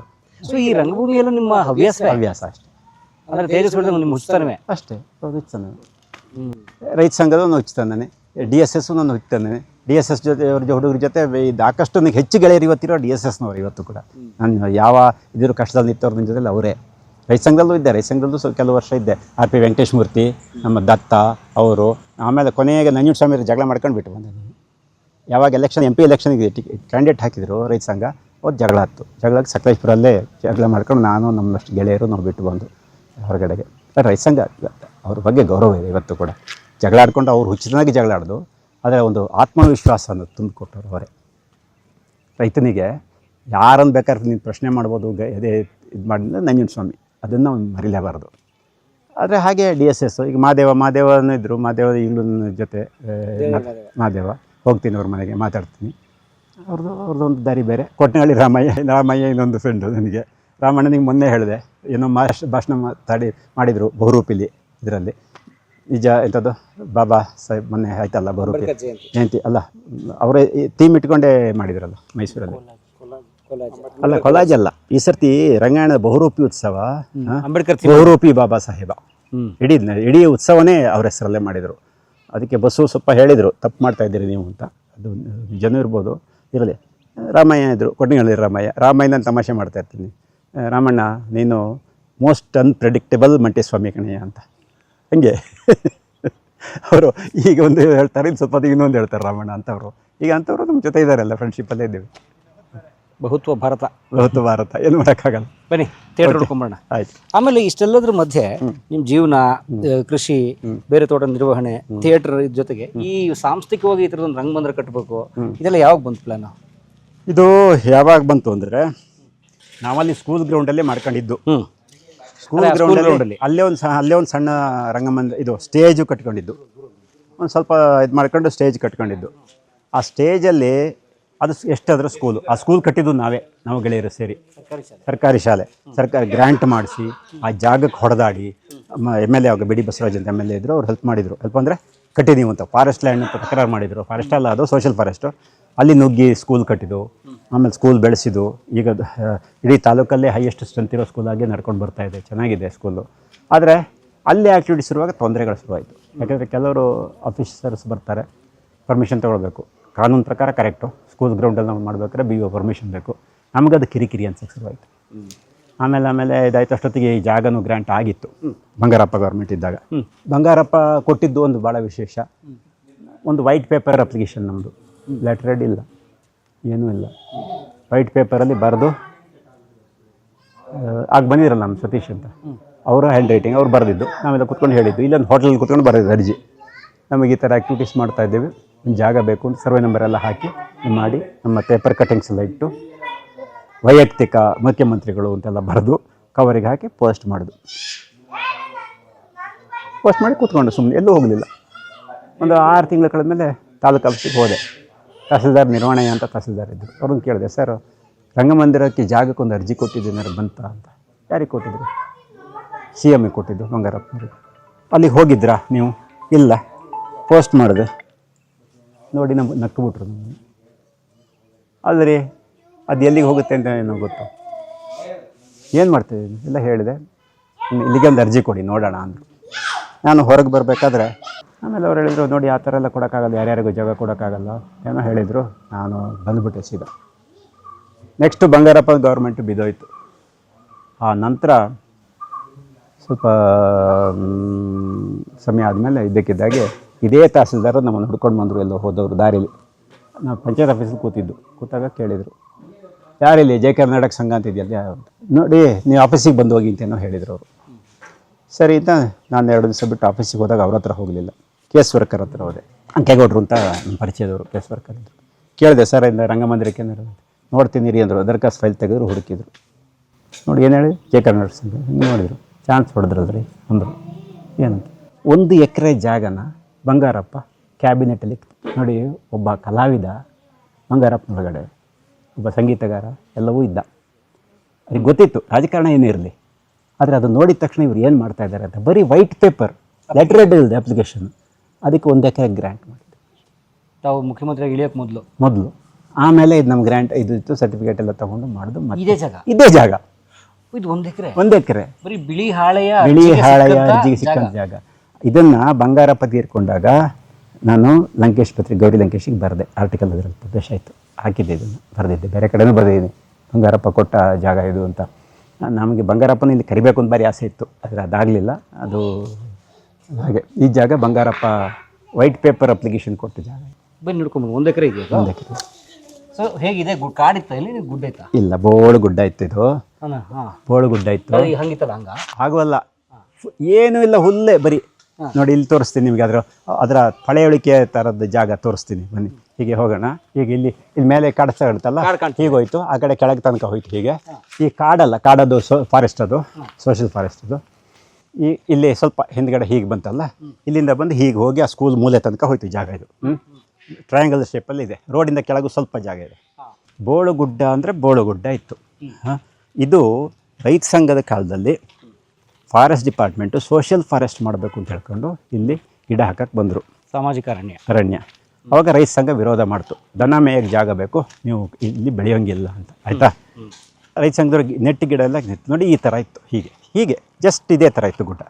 ಇದು ಗುಡ್ಡದ ಭಾಗ ಇಲ್ಲಿ ಕಾಣುತ್ತಲ್ಲ, ಇದರ ಹಾಕಿದ ಮಣ್ಣು ನೋಡಿ ಇದೇ ಥರ ಬೋಳಾಗಿ ಇಡೀ ಇದು 250 ಎಕರೆ ಫುಲ್ ಹಾಗೇ ಇತ್ತು. ಅದು ಕೆಳಭಾಗದಲ್ಲಿದೆ, ಹೀಗೆ ಬೋಳು ಗುಡ್ಡ ಇತ್ತು. ಅಲ್ಲಿಂದ ನಾವು ಸಪೋರ್ಟ್ ಮಾಡಿ ಗಿಡ ಹಾಕ್ಸಿದ್ವು. ನಮ್ಮದಷ್ಟು ಗೆಳೆಯರು ರೈಸಿಂಗದಲ್ಲಿ ಇದ್ದವರು. ಮೇಲ್ಗಡೆ ಇಡೀ ಹೌದು ಹೌದಾ? 250 ಎಕರೆ. ಈ ತರ ನಾವು ನಿಂತಿರೋ ಜಾಗದ ನಿಂತಿದ್ದು. ಬೋರ್ಡ್ ಇದೇ ತರ ಇತ್ತು, ಹಳೆ ಫೋಟೋಗಳಲ್ಲಿ ಇದೆ ಇದು ಕೂಡ. ಓ, ಇದೆಲ್ಲ ನೀವು ಮಾಡಿರೋ ಕಾಡು? ಇಲ್ಲಿ ಕೇಳಿ, ನಾವು ಮಾಡಿದ್ರು ಫಾರೆಸ್ಟ್ ಡಿಪಾರ್ಟ್ಮೆಂಟ್ ಆಯ್ತಾ. ಮಾಡಿದ ನಂತರ ಇದು ಅಕೇಶಿ ಆಯ್ತು, ಫುಲ್ ಅಕೇಶಿ ಹಾಕಿದ್ರು ಅವರು. ಓಕೆ. ಆದರೂ ಅಕೇಶಿ ಹಾಕಿದ್ರು, ಹಾಕಲಿ ನಮ್ಮ ಆಗಿನ ಚಿಂತನೆ ಹಾಕಿ ಆಯಿತು. ಅದೇ ಪೇಪರ್ ಮೇಲೆ ಹೋಗ್ತಿತ್ತು ಅದು ಹೋಗ್ತಿತ್ತು. ನೆಕ್ಸ್ಟು ಗುಂಡ್ಯಾ ಪ್ರಾಜೆಕ್ಟು ಹೋರಾಟ ಸಮಯ ಬಂದಾಗ, ಗುಂಡ್ಯಾ ಡ್ಯಾಮ್ ವಿರುದ್ಧ ಹೋರಾಟ ಮಾಡಿದಾಗ ಹಾಸನದ ಕಿಶೋರು ನಾವೆಲ್ಲ ಇದ್ದು ಸುಂದರಲ್ ಬಹುಣ ಬಂದರು ಇಲ್ಲಿಗೆ. ಅದೇ ಪಿಕೋ ಚಳುವಳಿ. ಹಾಂ, ಬಂದವರು ಇಲ್ಲಿ ಉಳಿದಿದ್ರು, ನಮ್ಮ ಮನೇಲೆ ಉಳಿದಿದ್ರು ಒಂದು ರಾತ್ರಿ ಉಳಿದಿದ್ರು. ಈ ಸ್ಟೇಜ್ ಇನ್ನಿಷ್ಟೆಲ್ಲ ಆಗಿರಲಿಲ್ಲ, ಸ್ಟೇಜ್ ಓಪನ್, ಬರೀ 4-6 ಕಂಬ ಸ್ಟೇಜ್ ಇತ್ತು. ಇಲ್ಲಿ ಅವ್ರದ್ದು ಸಂಜೆ ಕಾರ್ಯಕ್ರಮ ಆಯಿತು. ಅವರು ಥಿಯೇಟ್ರ್ ಪರ್ಸನ್, ಬೀದಿ ನಾಟಕದಲ್ಲಿ ಹಾಡಿದವರು. ಹಾರ್ಮೋನಿಯಂ ಗೊತ್ತಿತ್ತು ಅವರಿಗೆ. ಬಸ್ಸಿನ ಟಾಪಲ್ಲಿ ಕೂತ್ಕೊಂಡು ಹಾರ್ಮೋನಿಯಂ ಬರ್ಸ್ತಾ ಹಾಡ್ತಾ ಹೋಗ್ತಿದ್ರಂತವ್ರು. ಅದೇ ವೆಸ್ಟ್ ಬೆಂಗಾಲಲ್ಲಿ ಮ್ಯಾಂಗ್ರೋ ಅರಣ್ಯ ಉಳಿಸಿ ಒಪ್ಪಿಕೋ ಚಳವಳಿ ಮಾಡ್ತಿದ್ರಲ್ಲ. ಸುಂದರಲಾಲ್ ಬಹುಗುಣ ಥಿಯೇಟ್ರ್ ಪರ್ಸನ್ ಅವರು. ಭಾಳ ಖುಷಿಯಾಗ್ಬಿಟ್ರು ಅವ್ರು ಇಲ್ಲಿ. ಅವಾಗ ನಮ್ಮೂರು ಗೆಳೆಯರೊಬ್ರು ಹೇಳಿದರು, ಬಹುಗುಣ ಇಲ್ಲಿಗೆ ಬಂದಿದ್ದಾರೆ, ಈ ಅರಣ್ಯಕ್ಕೆ ಬಹುಗುಣ ಅವ್ರ ಹೆಸರಿಡೋಣ ಅಂತ. ಅವಾಗ ಅವ್ರು ಒಪ್ಪಲಿಲ್ಲ. ಅವ್ರು ಏನಂದ್ರು ಅಂದರೆ, ಇದು ಟಿಂಬರ್ ಮೈನ್, ಇದು ಅಕೇಶಿಯಾ ನೆಟ್ಟಿದ್ದೀರಿ, ನೀವು ಇದನ್ನು ನ್ಯಾಚುರಲ್ ಫಾರೆಸ್ಟ್ ಮಾಡಿ. ನ್ಯಾಚುರಲ್ ಫಾರೆಸ್ಟ್ ಮಾಡಿದರೆ ಅವಾಗ ಬೇಕಾದ್ರೆ ನನ್ನ ಹೆಸರು ಇಟ್ಕೊಳ್ಳಿ, ಈಗ ಇಡಬೇಡಿ ಅಂದರು. ಅದು ನಮ್ಮ ಮನಸ್ಸಲ್ಲಿತ್ತು. ಯಾವಾಗ ಫಸ್ಟ್ ಕಟ್ಟಿಂಗ್ ಮಾಡ್ತು ಫಾರೆಸ್ಟ್ ಡಿಪಾರ್ಟ್ಮೆಂಟು, ನಾವು ನೆಕ್ಸ್ಟು ಬೇರೆ ಗಿಡ ನೆಡಕ್ಕೆ ಬಿಡಲಿಲ್ಲ. ಅದೀಗ ನ್ಯಾಚುರಲ್ ಫಾರೆಸ್ಟಾಗಿ ಕನ್ವರ್ಟ್ ಆಗಿದೆ. ಒಳಗೆ ಹೋದರೆ ಪೂರ್ತಿ ಸೈಡಲ್ಲಿ ಮಾತ್ರ ಅಕೇಶಿಯಾ ಇದೆ, ಒಳಗಡೆ ಎಲ್ಲ ಬೇರೆ ಕಾಡು ಗಿಡ ಇದೆ. ಸಹಜವಾಗಿ ಕಾಡಲ್ಲಿ ಬೆಳೀತದೆ. ಒಳಗೆ ಹೋದರೆ ದೊಡ್ಡ ಕಾಡೆ, ಹೋಗ್ಬೋದು ಬೇಕಾದ್ರೆ. ಓಹೋ, ಅಂದರೆ ಸಹಜವಾಗಿ ಬಂದದ ಇಲಾಖೆ ಹಾಕಿ. ಸಹಜವಾಗಿ ನೋಡಿ, ಒಂದು ಜಾಗನ ಹಾಗೆ ಬಿಟ್ಬಿಟ್ರೆ ಬರುತ್ತೆ. ಹೌದು, ಅತಂತಾನೆ ಕಾಡಾಗ್ಬಿಡುತ್ತೆ. ಇಲ್ಲಿ ಬನ್ನಿ ಅಲ್ಲಿ ನೋಡಿ ಕಾಡು ಬೆಳೆದಿರೋದು. ಅಕೇಶಿಯಾದ ಅಡಿಲಿ ಎಷ್ಟು ಕಾಡು ಮೇಲೆ ಬಂದಿದೆ ನೋಡಿ, ಇಲ್ಲ ಕಾಡು ಗಿಡಗಳು. ಓಕೆ. ಒಳಗೆ ಹೋದ್ರೆ ಪೂರ್ತಿ ಕಾಡೆ, ಅಕೇಶಿಯಾ ಇಲ್ವೇ ಇಲ್ಲ ಸರ್. ಅಂದ್ರೆ ಯಾರು ಗಿಡ ಹಾಕಿ ಬೀಜ ಹಾಕಿ ಬೆಳೆಸಿದ ಏನೂ ಅಲ್ಲ, ತನ್ನಷ್ಟಕ್ಕೆ ಹಾಗೆ ಹಕ್ಕಿಗಳ ಮೂಲಕ ಬಂದಿದೆ ಬೀಜ, ದನಗಳ ಮೂಲಕ ಬಂದಿದೆ. ನೋಡಿ, ಈ ತರ ಬೋಳ್ ಜಾಗ ಇತ್ತು, ಇಲ್ಲಿ ಕಾಣುತ್ತಲ್ಲ, ಇಡೀ 250 ಎಕರೆ ಹಾಗೆ ಇತ್ತು. ಇಲ್ಲಿ ಕಾಣೋ ಹುಲ್ ತರ. ಹೌದು, ಅದೇ ತರ ಇತ್ತು. ಓ ಗಾಡ್. ಇನ್ನು ಒಳಗೆ ಹೋಗ್ಬೋದು, ಬೇಕಾದ್ರೆ ತೋರಿಸ್ತೀನಲ್ಲ ಸ್ವಲ್ಪ. ಸಾಕಲ್ವಾ? ಓಕೆ. ಸೊ ಈ ತರ ಆಗಿ ಎಷ್ಟು ವರ್ಷ ತಗೋತು ಈ ತರ ಪ್ರಕೃತಿ ಕಾಡನ್ನು ಬೆಳೆಸ್ಕೊಳ್ಳೋಕೆ? 25 ವರ್ಷ ಬೇಕು. ಸಾಕು, 25 ವರ್ಷ ಬದಲಾಯಿಸೋದು. ಮನುಷ್ಯ ಹೋಗಬಾರ್ದಲ್ಲ ಈಗ ಅಷ್ಟೇ. ಮನುಷ್ಯರು ಹೋಗದೆ ಹೋದರೆ ಅವ್ರು ತನ್ನಷ್ಟಕ್ಕೆ ತಾನು ಪ್ರಕೃತಿಗೆ ಗೊತ್ತು. ಅದಕ್ಕೆ ಹಾಡೇ ಇದೆ, ಅವ ನಡೆಯೋ ದಾರಿಯಲ್ಲಿ ಗರಿಕೆನೂ ಬೆಳೆಯಲ್ಲ. ಹೌದೌದು, ಹಾಗೆ ನೋಡಿ. ಆ ಗುಡ್ಡ ಸಾಲ ಅದು ಕಾಣುತ್ತಲ್ಲ, ಅದು ಮುರ್ಕಂಡ್ ಗುಡ್ಡ, ಎತ್ತಿನೊಳೆ ಹುಟ್ಟೋ ಜಾಗ. ಈ ಕಡೆ ಇಲ್ಲಿ ಹೋದ್ರೆ ಮಂಜರಾಬಾದ್ ಕೋಟೆ ಕಾಣುತ್ತೆ. ಓ, ಮಂಜರಾಬಾದ್, ಅದೇ ಸ್ಟಾರ್ ಕಾಣೋದು. ಹೌದು, ಸ್ಟಾರ್ ಟೈಪು. ಒಂದಿನ ಬರ್ತೀನಿ ಮಂಜರಾಬಾದ್ಗೆ ಹೋಗೋಣ. ಈಗ ಇದು ಸರ್, ಈ ಇಷ್ಟು ಸುಸಜ್ಜಿತವಾದಂತಹ ಒಂದು ರಂಗಮಂದಿರ, ಒಂಥರ ಅರ್ಧ ತೆರೆದ ಅರ್ಧ ಮುಚ್ಚಿದ ಒಂದು ರೀತಿ ಒಂದು ಇಮೇಜರಿ ತರ ಕಾಣುವಂತ ಈ ರಂಗಮಂದಿರ ಕಟ್ಟಿದ್ಯಾ ಯಾವಾಗ ನೀವು? ಈಗ 1 ಎಕರೆ ಬಂಗಾರಪ್ಪ ಕೊಟ್ಟರು. 2002ರಲ್ಲಿ ಶುರು ಆದ್ರೆ 2006ರಲ್ಲಿ ಫೌಂಡೇಶನ್ ಹಾಕಿತು, 4 ವರ್ಷದ ನಂತರ. ಭೂಮಿ ಸಿಕ್ಕಿದೆ ಯಾವಾಗ? 2000 ಯಾಕಂದ್ರೆ 92-93 ಬಂಗಾರಪ್ಪನ ಪೀರಿಯಡ್ ಮುಗಿದೋಯ್ತು. ಅವಾಗ ಗ್ರಾಂಟ್ ಆಗಿತ್ತು ನಮಗೆಲ್ಲ ಆಗಿ. ನಮಗೆ ಹ್ಯಾಂಡ್ ಓವರ್ ಆಗ್ಬೇಕಾದ್ರೆ ಹೆಚ್ಚು ಕಮ್ಮಿ 98 ಅಂದಾಜಿಗೆ ನಮ್ಮ ಕೈಗೆ ಬಂತು. 5 ವರ್ಷ ಹೇಳಿತ್ತು. 98ರಲ್ಲಿ ಅದಕ್ಕೆ ದುಡ್ಡು ಗಿಡ್ಡೆ ಚಿಲ್ಲರೆ ಸ್ವಲ್ಪ ಕಟ್ಟಿ ಎಲ್ಲ ಮಾಡಿ ನಮ್ಮ ಹೆಸರಿಗಾಯಿತು. ಆ ನಂತರ 2000 ಇಸ್ವಿಲಿ ಆಲ್ಮೋಸ್ಟ್ ಇದಕ್ಕೆ ನಾವು ಅಸ್ಥಿಬಾರ ಹಾಕಿದ್ದು.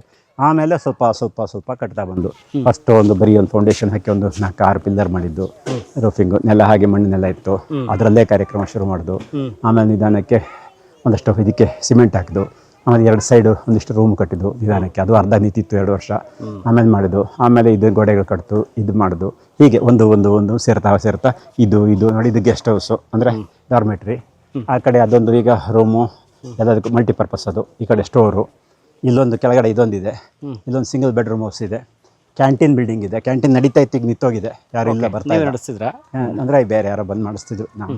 ಆ ಕಡೆ ಒಂದು ಗೋಡೌನ್ ಇದೆ. ಹೀಗೆ ಇಲ್ಲಿಂದ ಹೀಗೆ ಹೋಗಿ ಹೀಗೆ ಕೆಳಗಡೆ ಸ್ಕೂಲ್ ತನಕ, ಹೀಗೆ ಆ ರೋಡಿಂದ ಕೆಳಗೆ ಜಾಗನೂ ನಮಗೆ ಸೇರ್ತು ಸೈಡು. ಇಷ್ಟು ಜಾಗ 1 ಎಕರೆ ಇದೆ. 1 ಎಕರೆ. ನೈಸ್. ಈ ರಸ್ತೆ ಎಲ್ಲಿಗೆ ಹೋಗುತ್ತೆ? ಎಲ್ಲಿಂದ ಎಲ್ಲಿಗೆ ಹೋಗ್ತದೆ? ಇದು ಮಾವಿನಹಳ್ಳಿ ಅಂತ, ಡೆಡ್ ಎಂಡ್. ಮಾವಿನಹಳ್ಳಿ 4 ಕಿಲೋಮೀಟ್ರು. ಅದೇ ಈಗ ನಮ್ಮ ವಿನಯ್ ಇದ್ರಲ್ಲ, ಅವ್ರ ಸ್ವಂತ ಊರು ಮಾವಿನಹಳ್ಳಿ. ಈ ವಿನಯ್ ಕಸಿನ್ನು ನಮ್ಮ ಗಿರೀಶ್ ನಂದನ್ ಇದ್ದಾರಲ್ಲ, ಎಲ್ಲಿದ್ದರು ನಿಮ್ಗೆ ಗೊತ್ತಿಲ್ಲ. ಈಗ ಪ್ರಮೋಷನ್ ಆಯಿತು ಅನ್ಕಂತ DC ಗ್ರೇಡ್ ಅವರು ಅಸಿಸ್ಟೆಂಟ್ ಕಮಿಷನರ್ ಆಗಿದ್ದರು. ಮಂಗಳೂರಿದ್ದರು, ಪುತ್ತೂರಿದ್ದರು. ಕಾರಂತರ ಬಾಲವನದಲ್ಲಿ ಭಾರಿ ಇಂಟ್ರೆಸ್ಟೆಡ್ ಮನುಷ್ಯ. ಲಾಸ್ಟ್ ಟೈಮ್ ವರ್ಕ್ಶಾಪ್ ಆದಾಗ ಅವ್ರ ಹೆಂಡತಿನೂ ಮಗಳು ಇಬ್ಬರು ಇಲ್ಲಿ ಪಾರ್ಟಿಸಿಪೇಟ್ ಮಾಡಿದರು.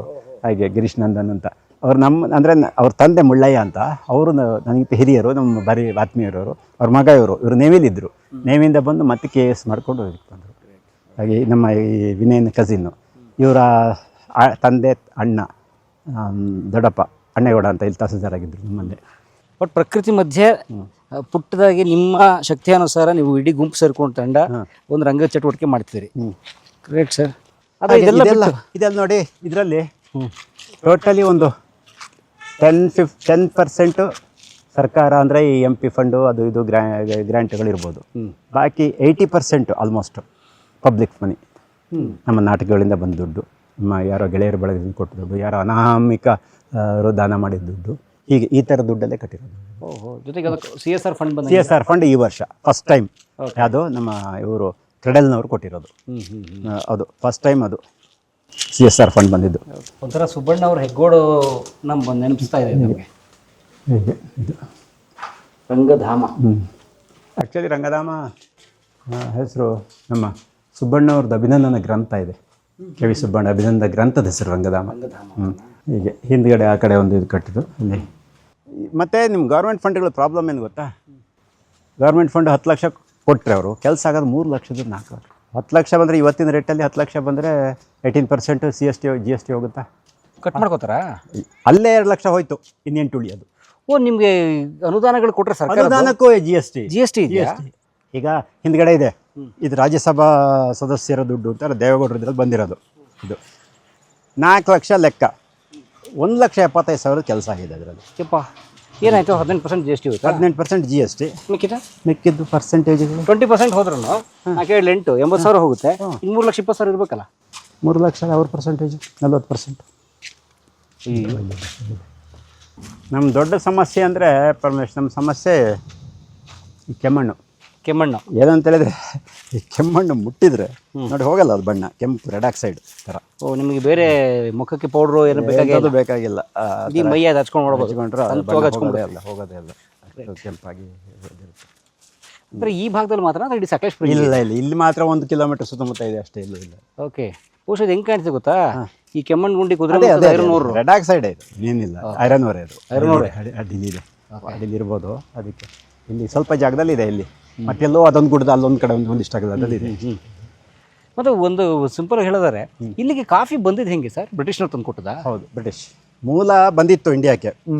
7ನೇ ಶತಮಾನದಲ್ಲೇ ಬಂತು, ಅರಬ್ಬಿ ವರ್ತಕರಿಂದ ಬಂತು.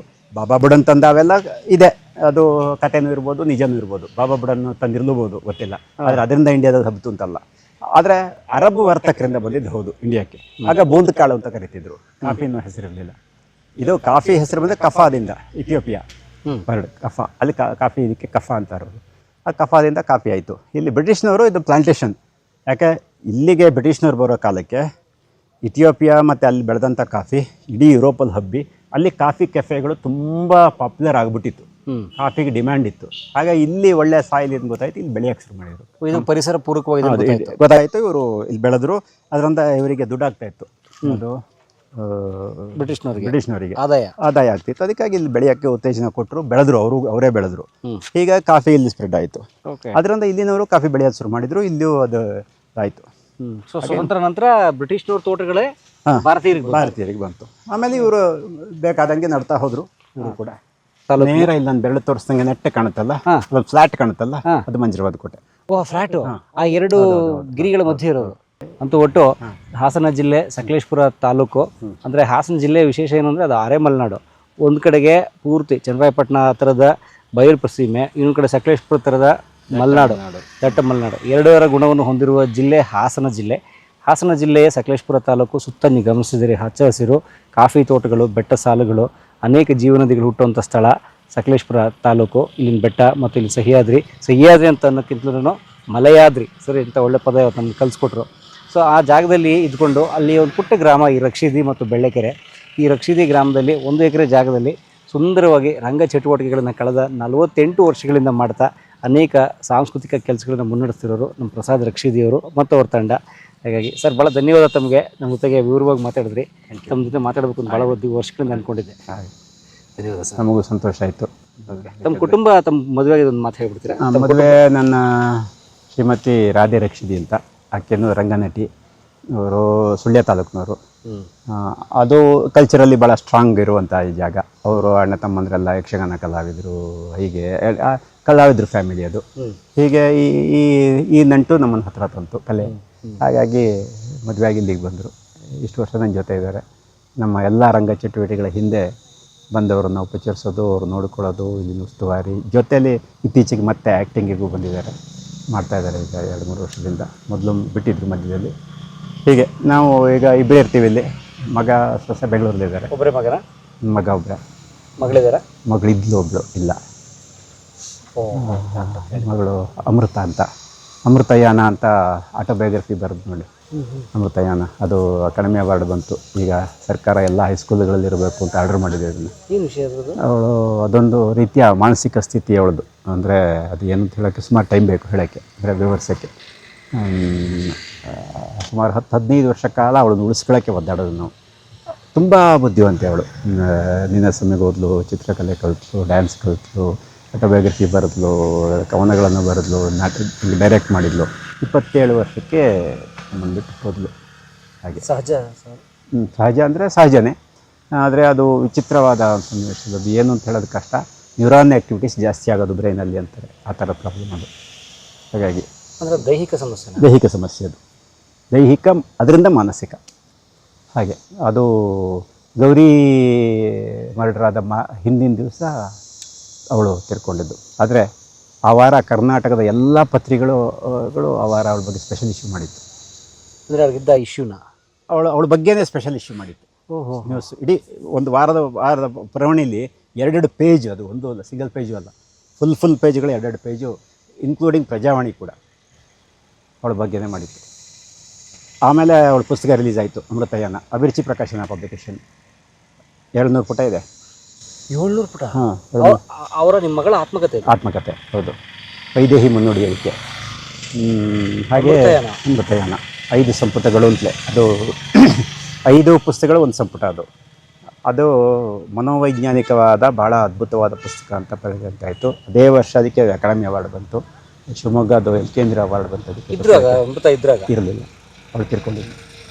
ಅವಾರ್ಡ್ ಬರುವಾಗ ಅವಳು ಇರಲಿಲ್ಲ. ಪ್ರಿಂಟ್ ಬುಕ್ ರಿಲೀಸ್ ಆಗುವಾಗ ಅವಳು ಇರಲಿಲ್ಲ. ಪ್ರಿಂಟ್ ಆಗೋ ತನಕ ಇದ್ಲು. ಸೊ ಅದು ಬರೆದಿದ್ದೆ ಅವ್ರ ಕೊನೆ ಚಟುವಟಿಕೆ. ಹೌದು. ಅದು ಕವನಗಳು ಪ್ರಜಾವಣಿ ಬಂದಿತ್ತು. ನೀನಾಸಮ್ಮಲ್ಲಿದ್ಲು, ನೀನಾಸಮ್ ಬಿಟ್ಟು ಬಂದಳು, ಮಕ್ಕಳ ನಾಟಕ ಮಾಡಿಸಿದ್ಲು, ಡ್ಯಾನ್ಸ್ ಕಲಿಸಿದ್ಲು, ಬೇರೆ ಚಿತ್ರಕಲೆ ಇರಲು. ಅಮೃತ ಆ್ಯಂಡ್ ಹರ್ ಪೈಂಟಿಂಗ್ಸ್ ಒಂದು ಬುಕ್ ಬಂತು. ಅವ್ರದ್ದೇ ಪೇಂಟಿಂಗು, ಕಾಪಿ ಟೇಬಲ್ ಬುಕ್ ಇದೆ. ಹೌದು. ಏನು ಕಾಯಿಲೆ ಅದು ಹೇಳ್ಬೋದಾ? ಬ್ರೈನಲ್ಲಿ ನ್ಯೂರಾನ್ ಆ್ಯಕ್ಟಿವಿಟೀಸ್ ಜಾಸ್ತಿ ಆಗೋದು.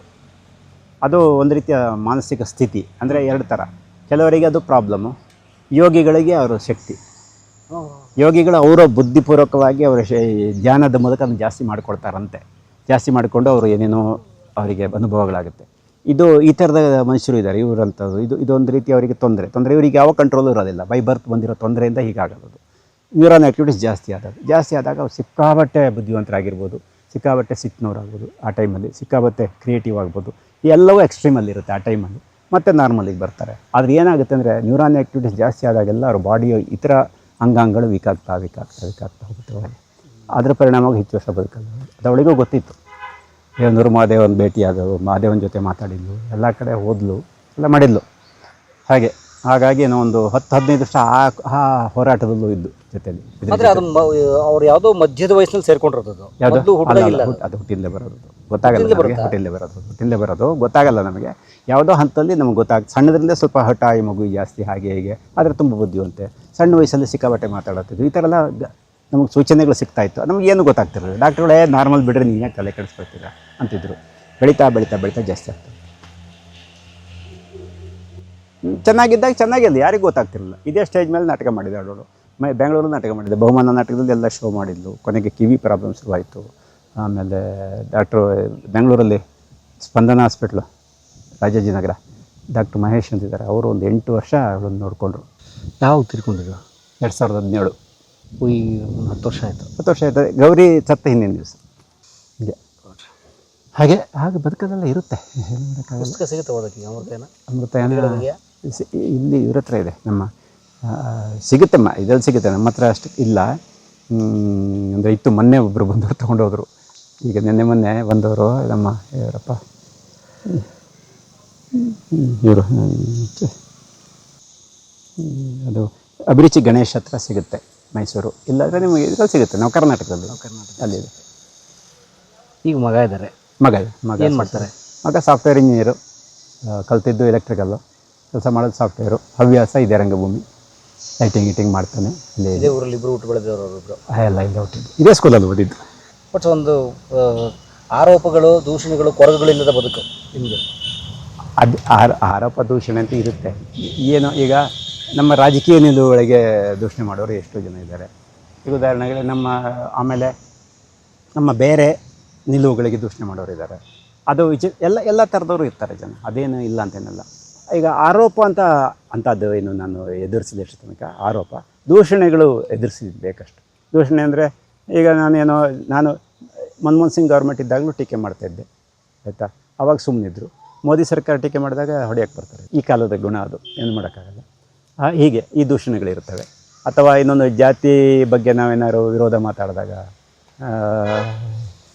ನಮ್ಮ ಮನೆ ಎಲ್ರಿಗೂ ತೆರೆದ ಮನೆ, ಎಲ್ಲ ಜಾತಿ ಜನಾಂಗದವರು ನಮ್ಮ ಮನೆಯೊಳಗೆ ಎಲ್ಲಿ ಬೇಕಾದ್ರೂ ಓಡಾಡ್ಬೋದು, ಎಲ್ಲಿ ಬೇಕಾದ್ರೂ ಇರ್ಬೋದು, ನಮ್ಮ ಮನೆಯವರಾಗಿ ಇರ್ಬೋದು. ಈಗ ಹೆತ್ತೂರು ನಾಗರಾಜ ಬಂದರು ನಮ್ಮಲ್ಲಿ ಉಳಿತಾನೆ, ಸುಬ್ಬು ಬಂದರು ನಮ್ಮಲ್ಲೇ ಉಳಿತಾರೆ, ಇನ್ನು ಬಿ ಆರ್ ಬಂದರು ನಮ್ಮಲ್ಲಿ ಉಳ್ಕೊಳ್ತಾರೆ, ಅಭಿರುಚಿ ಗಣೇಶ್ ಬಂದರು ಉಳ್ಕೊಳ್ತಾರೆ, ನಮ್ಮಲ್ಲೇ ಇರ್ತಾರೆ. ಅಥವಾ ನಮ್ಮ ಮನೆ ಕೆಲಸಗಾರರಿಗೆ ನಮ್ಮ ಮನೆ ಓಪನ್, ನಮ್ಮ ಮನೆಗೆ ಬೀಗ ಹಾಕಲ್ಲ, ಎಲ್ಲ ಹೋಗ್ತೀವಿ ಕೆಲಸಗಾರರಿಗೆ ಬಿಟ್ಟು ಹೋಗ್ತೀವಿ, ಅವರೇ ನೋಡ್ಕೊಳ್ತಾರೆ ನಮ್ಮ ಮನೆಯನ್ನು. ಇದು ಕೆಲವರಿಗೆ ಆಗಲ್ಲ, ಅದನ್ನು ಬೈಯೋರಿದ್ದಾರೆ, ಏನು ಮಾಡೋದು ಅದಕ್ಕೆ ಅಲ್ವಾ. ಅದು ಇದ್ದಿದ್ದೆ, ಅದು ಪ್ರಪಂಚ ಹಾಗೆ ಇರುತ್ತೆ.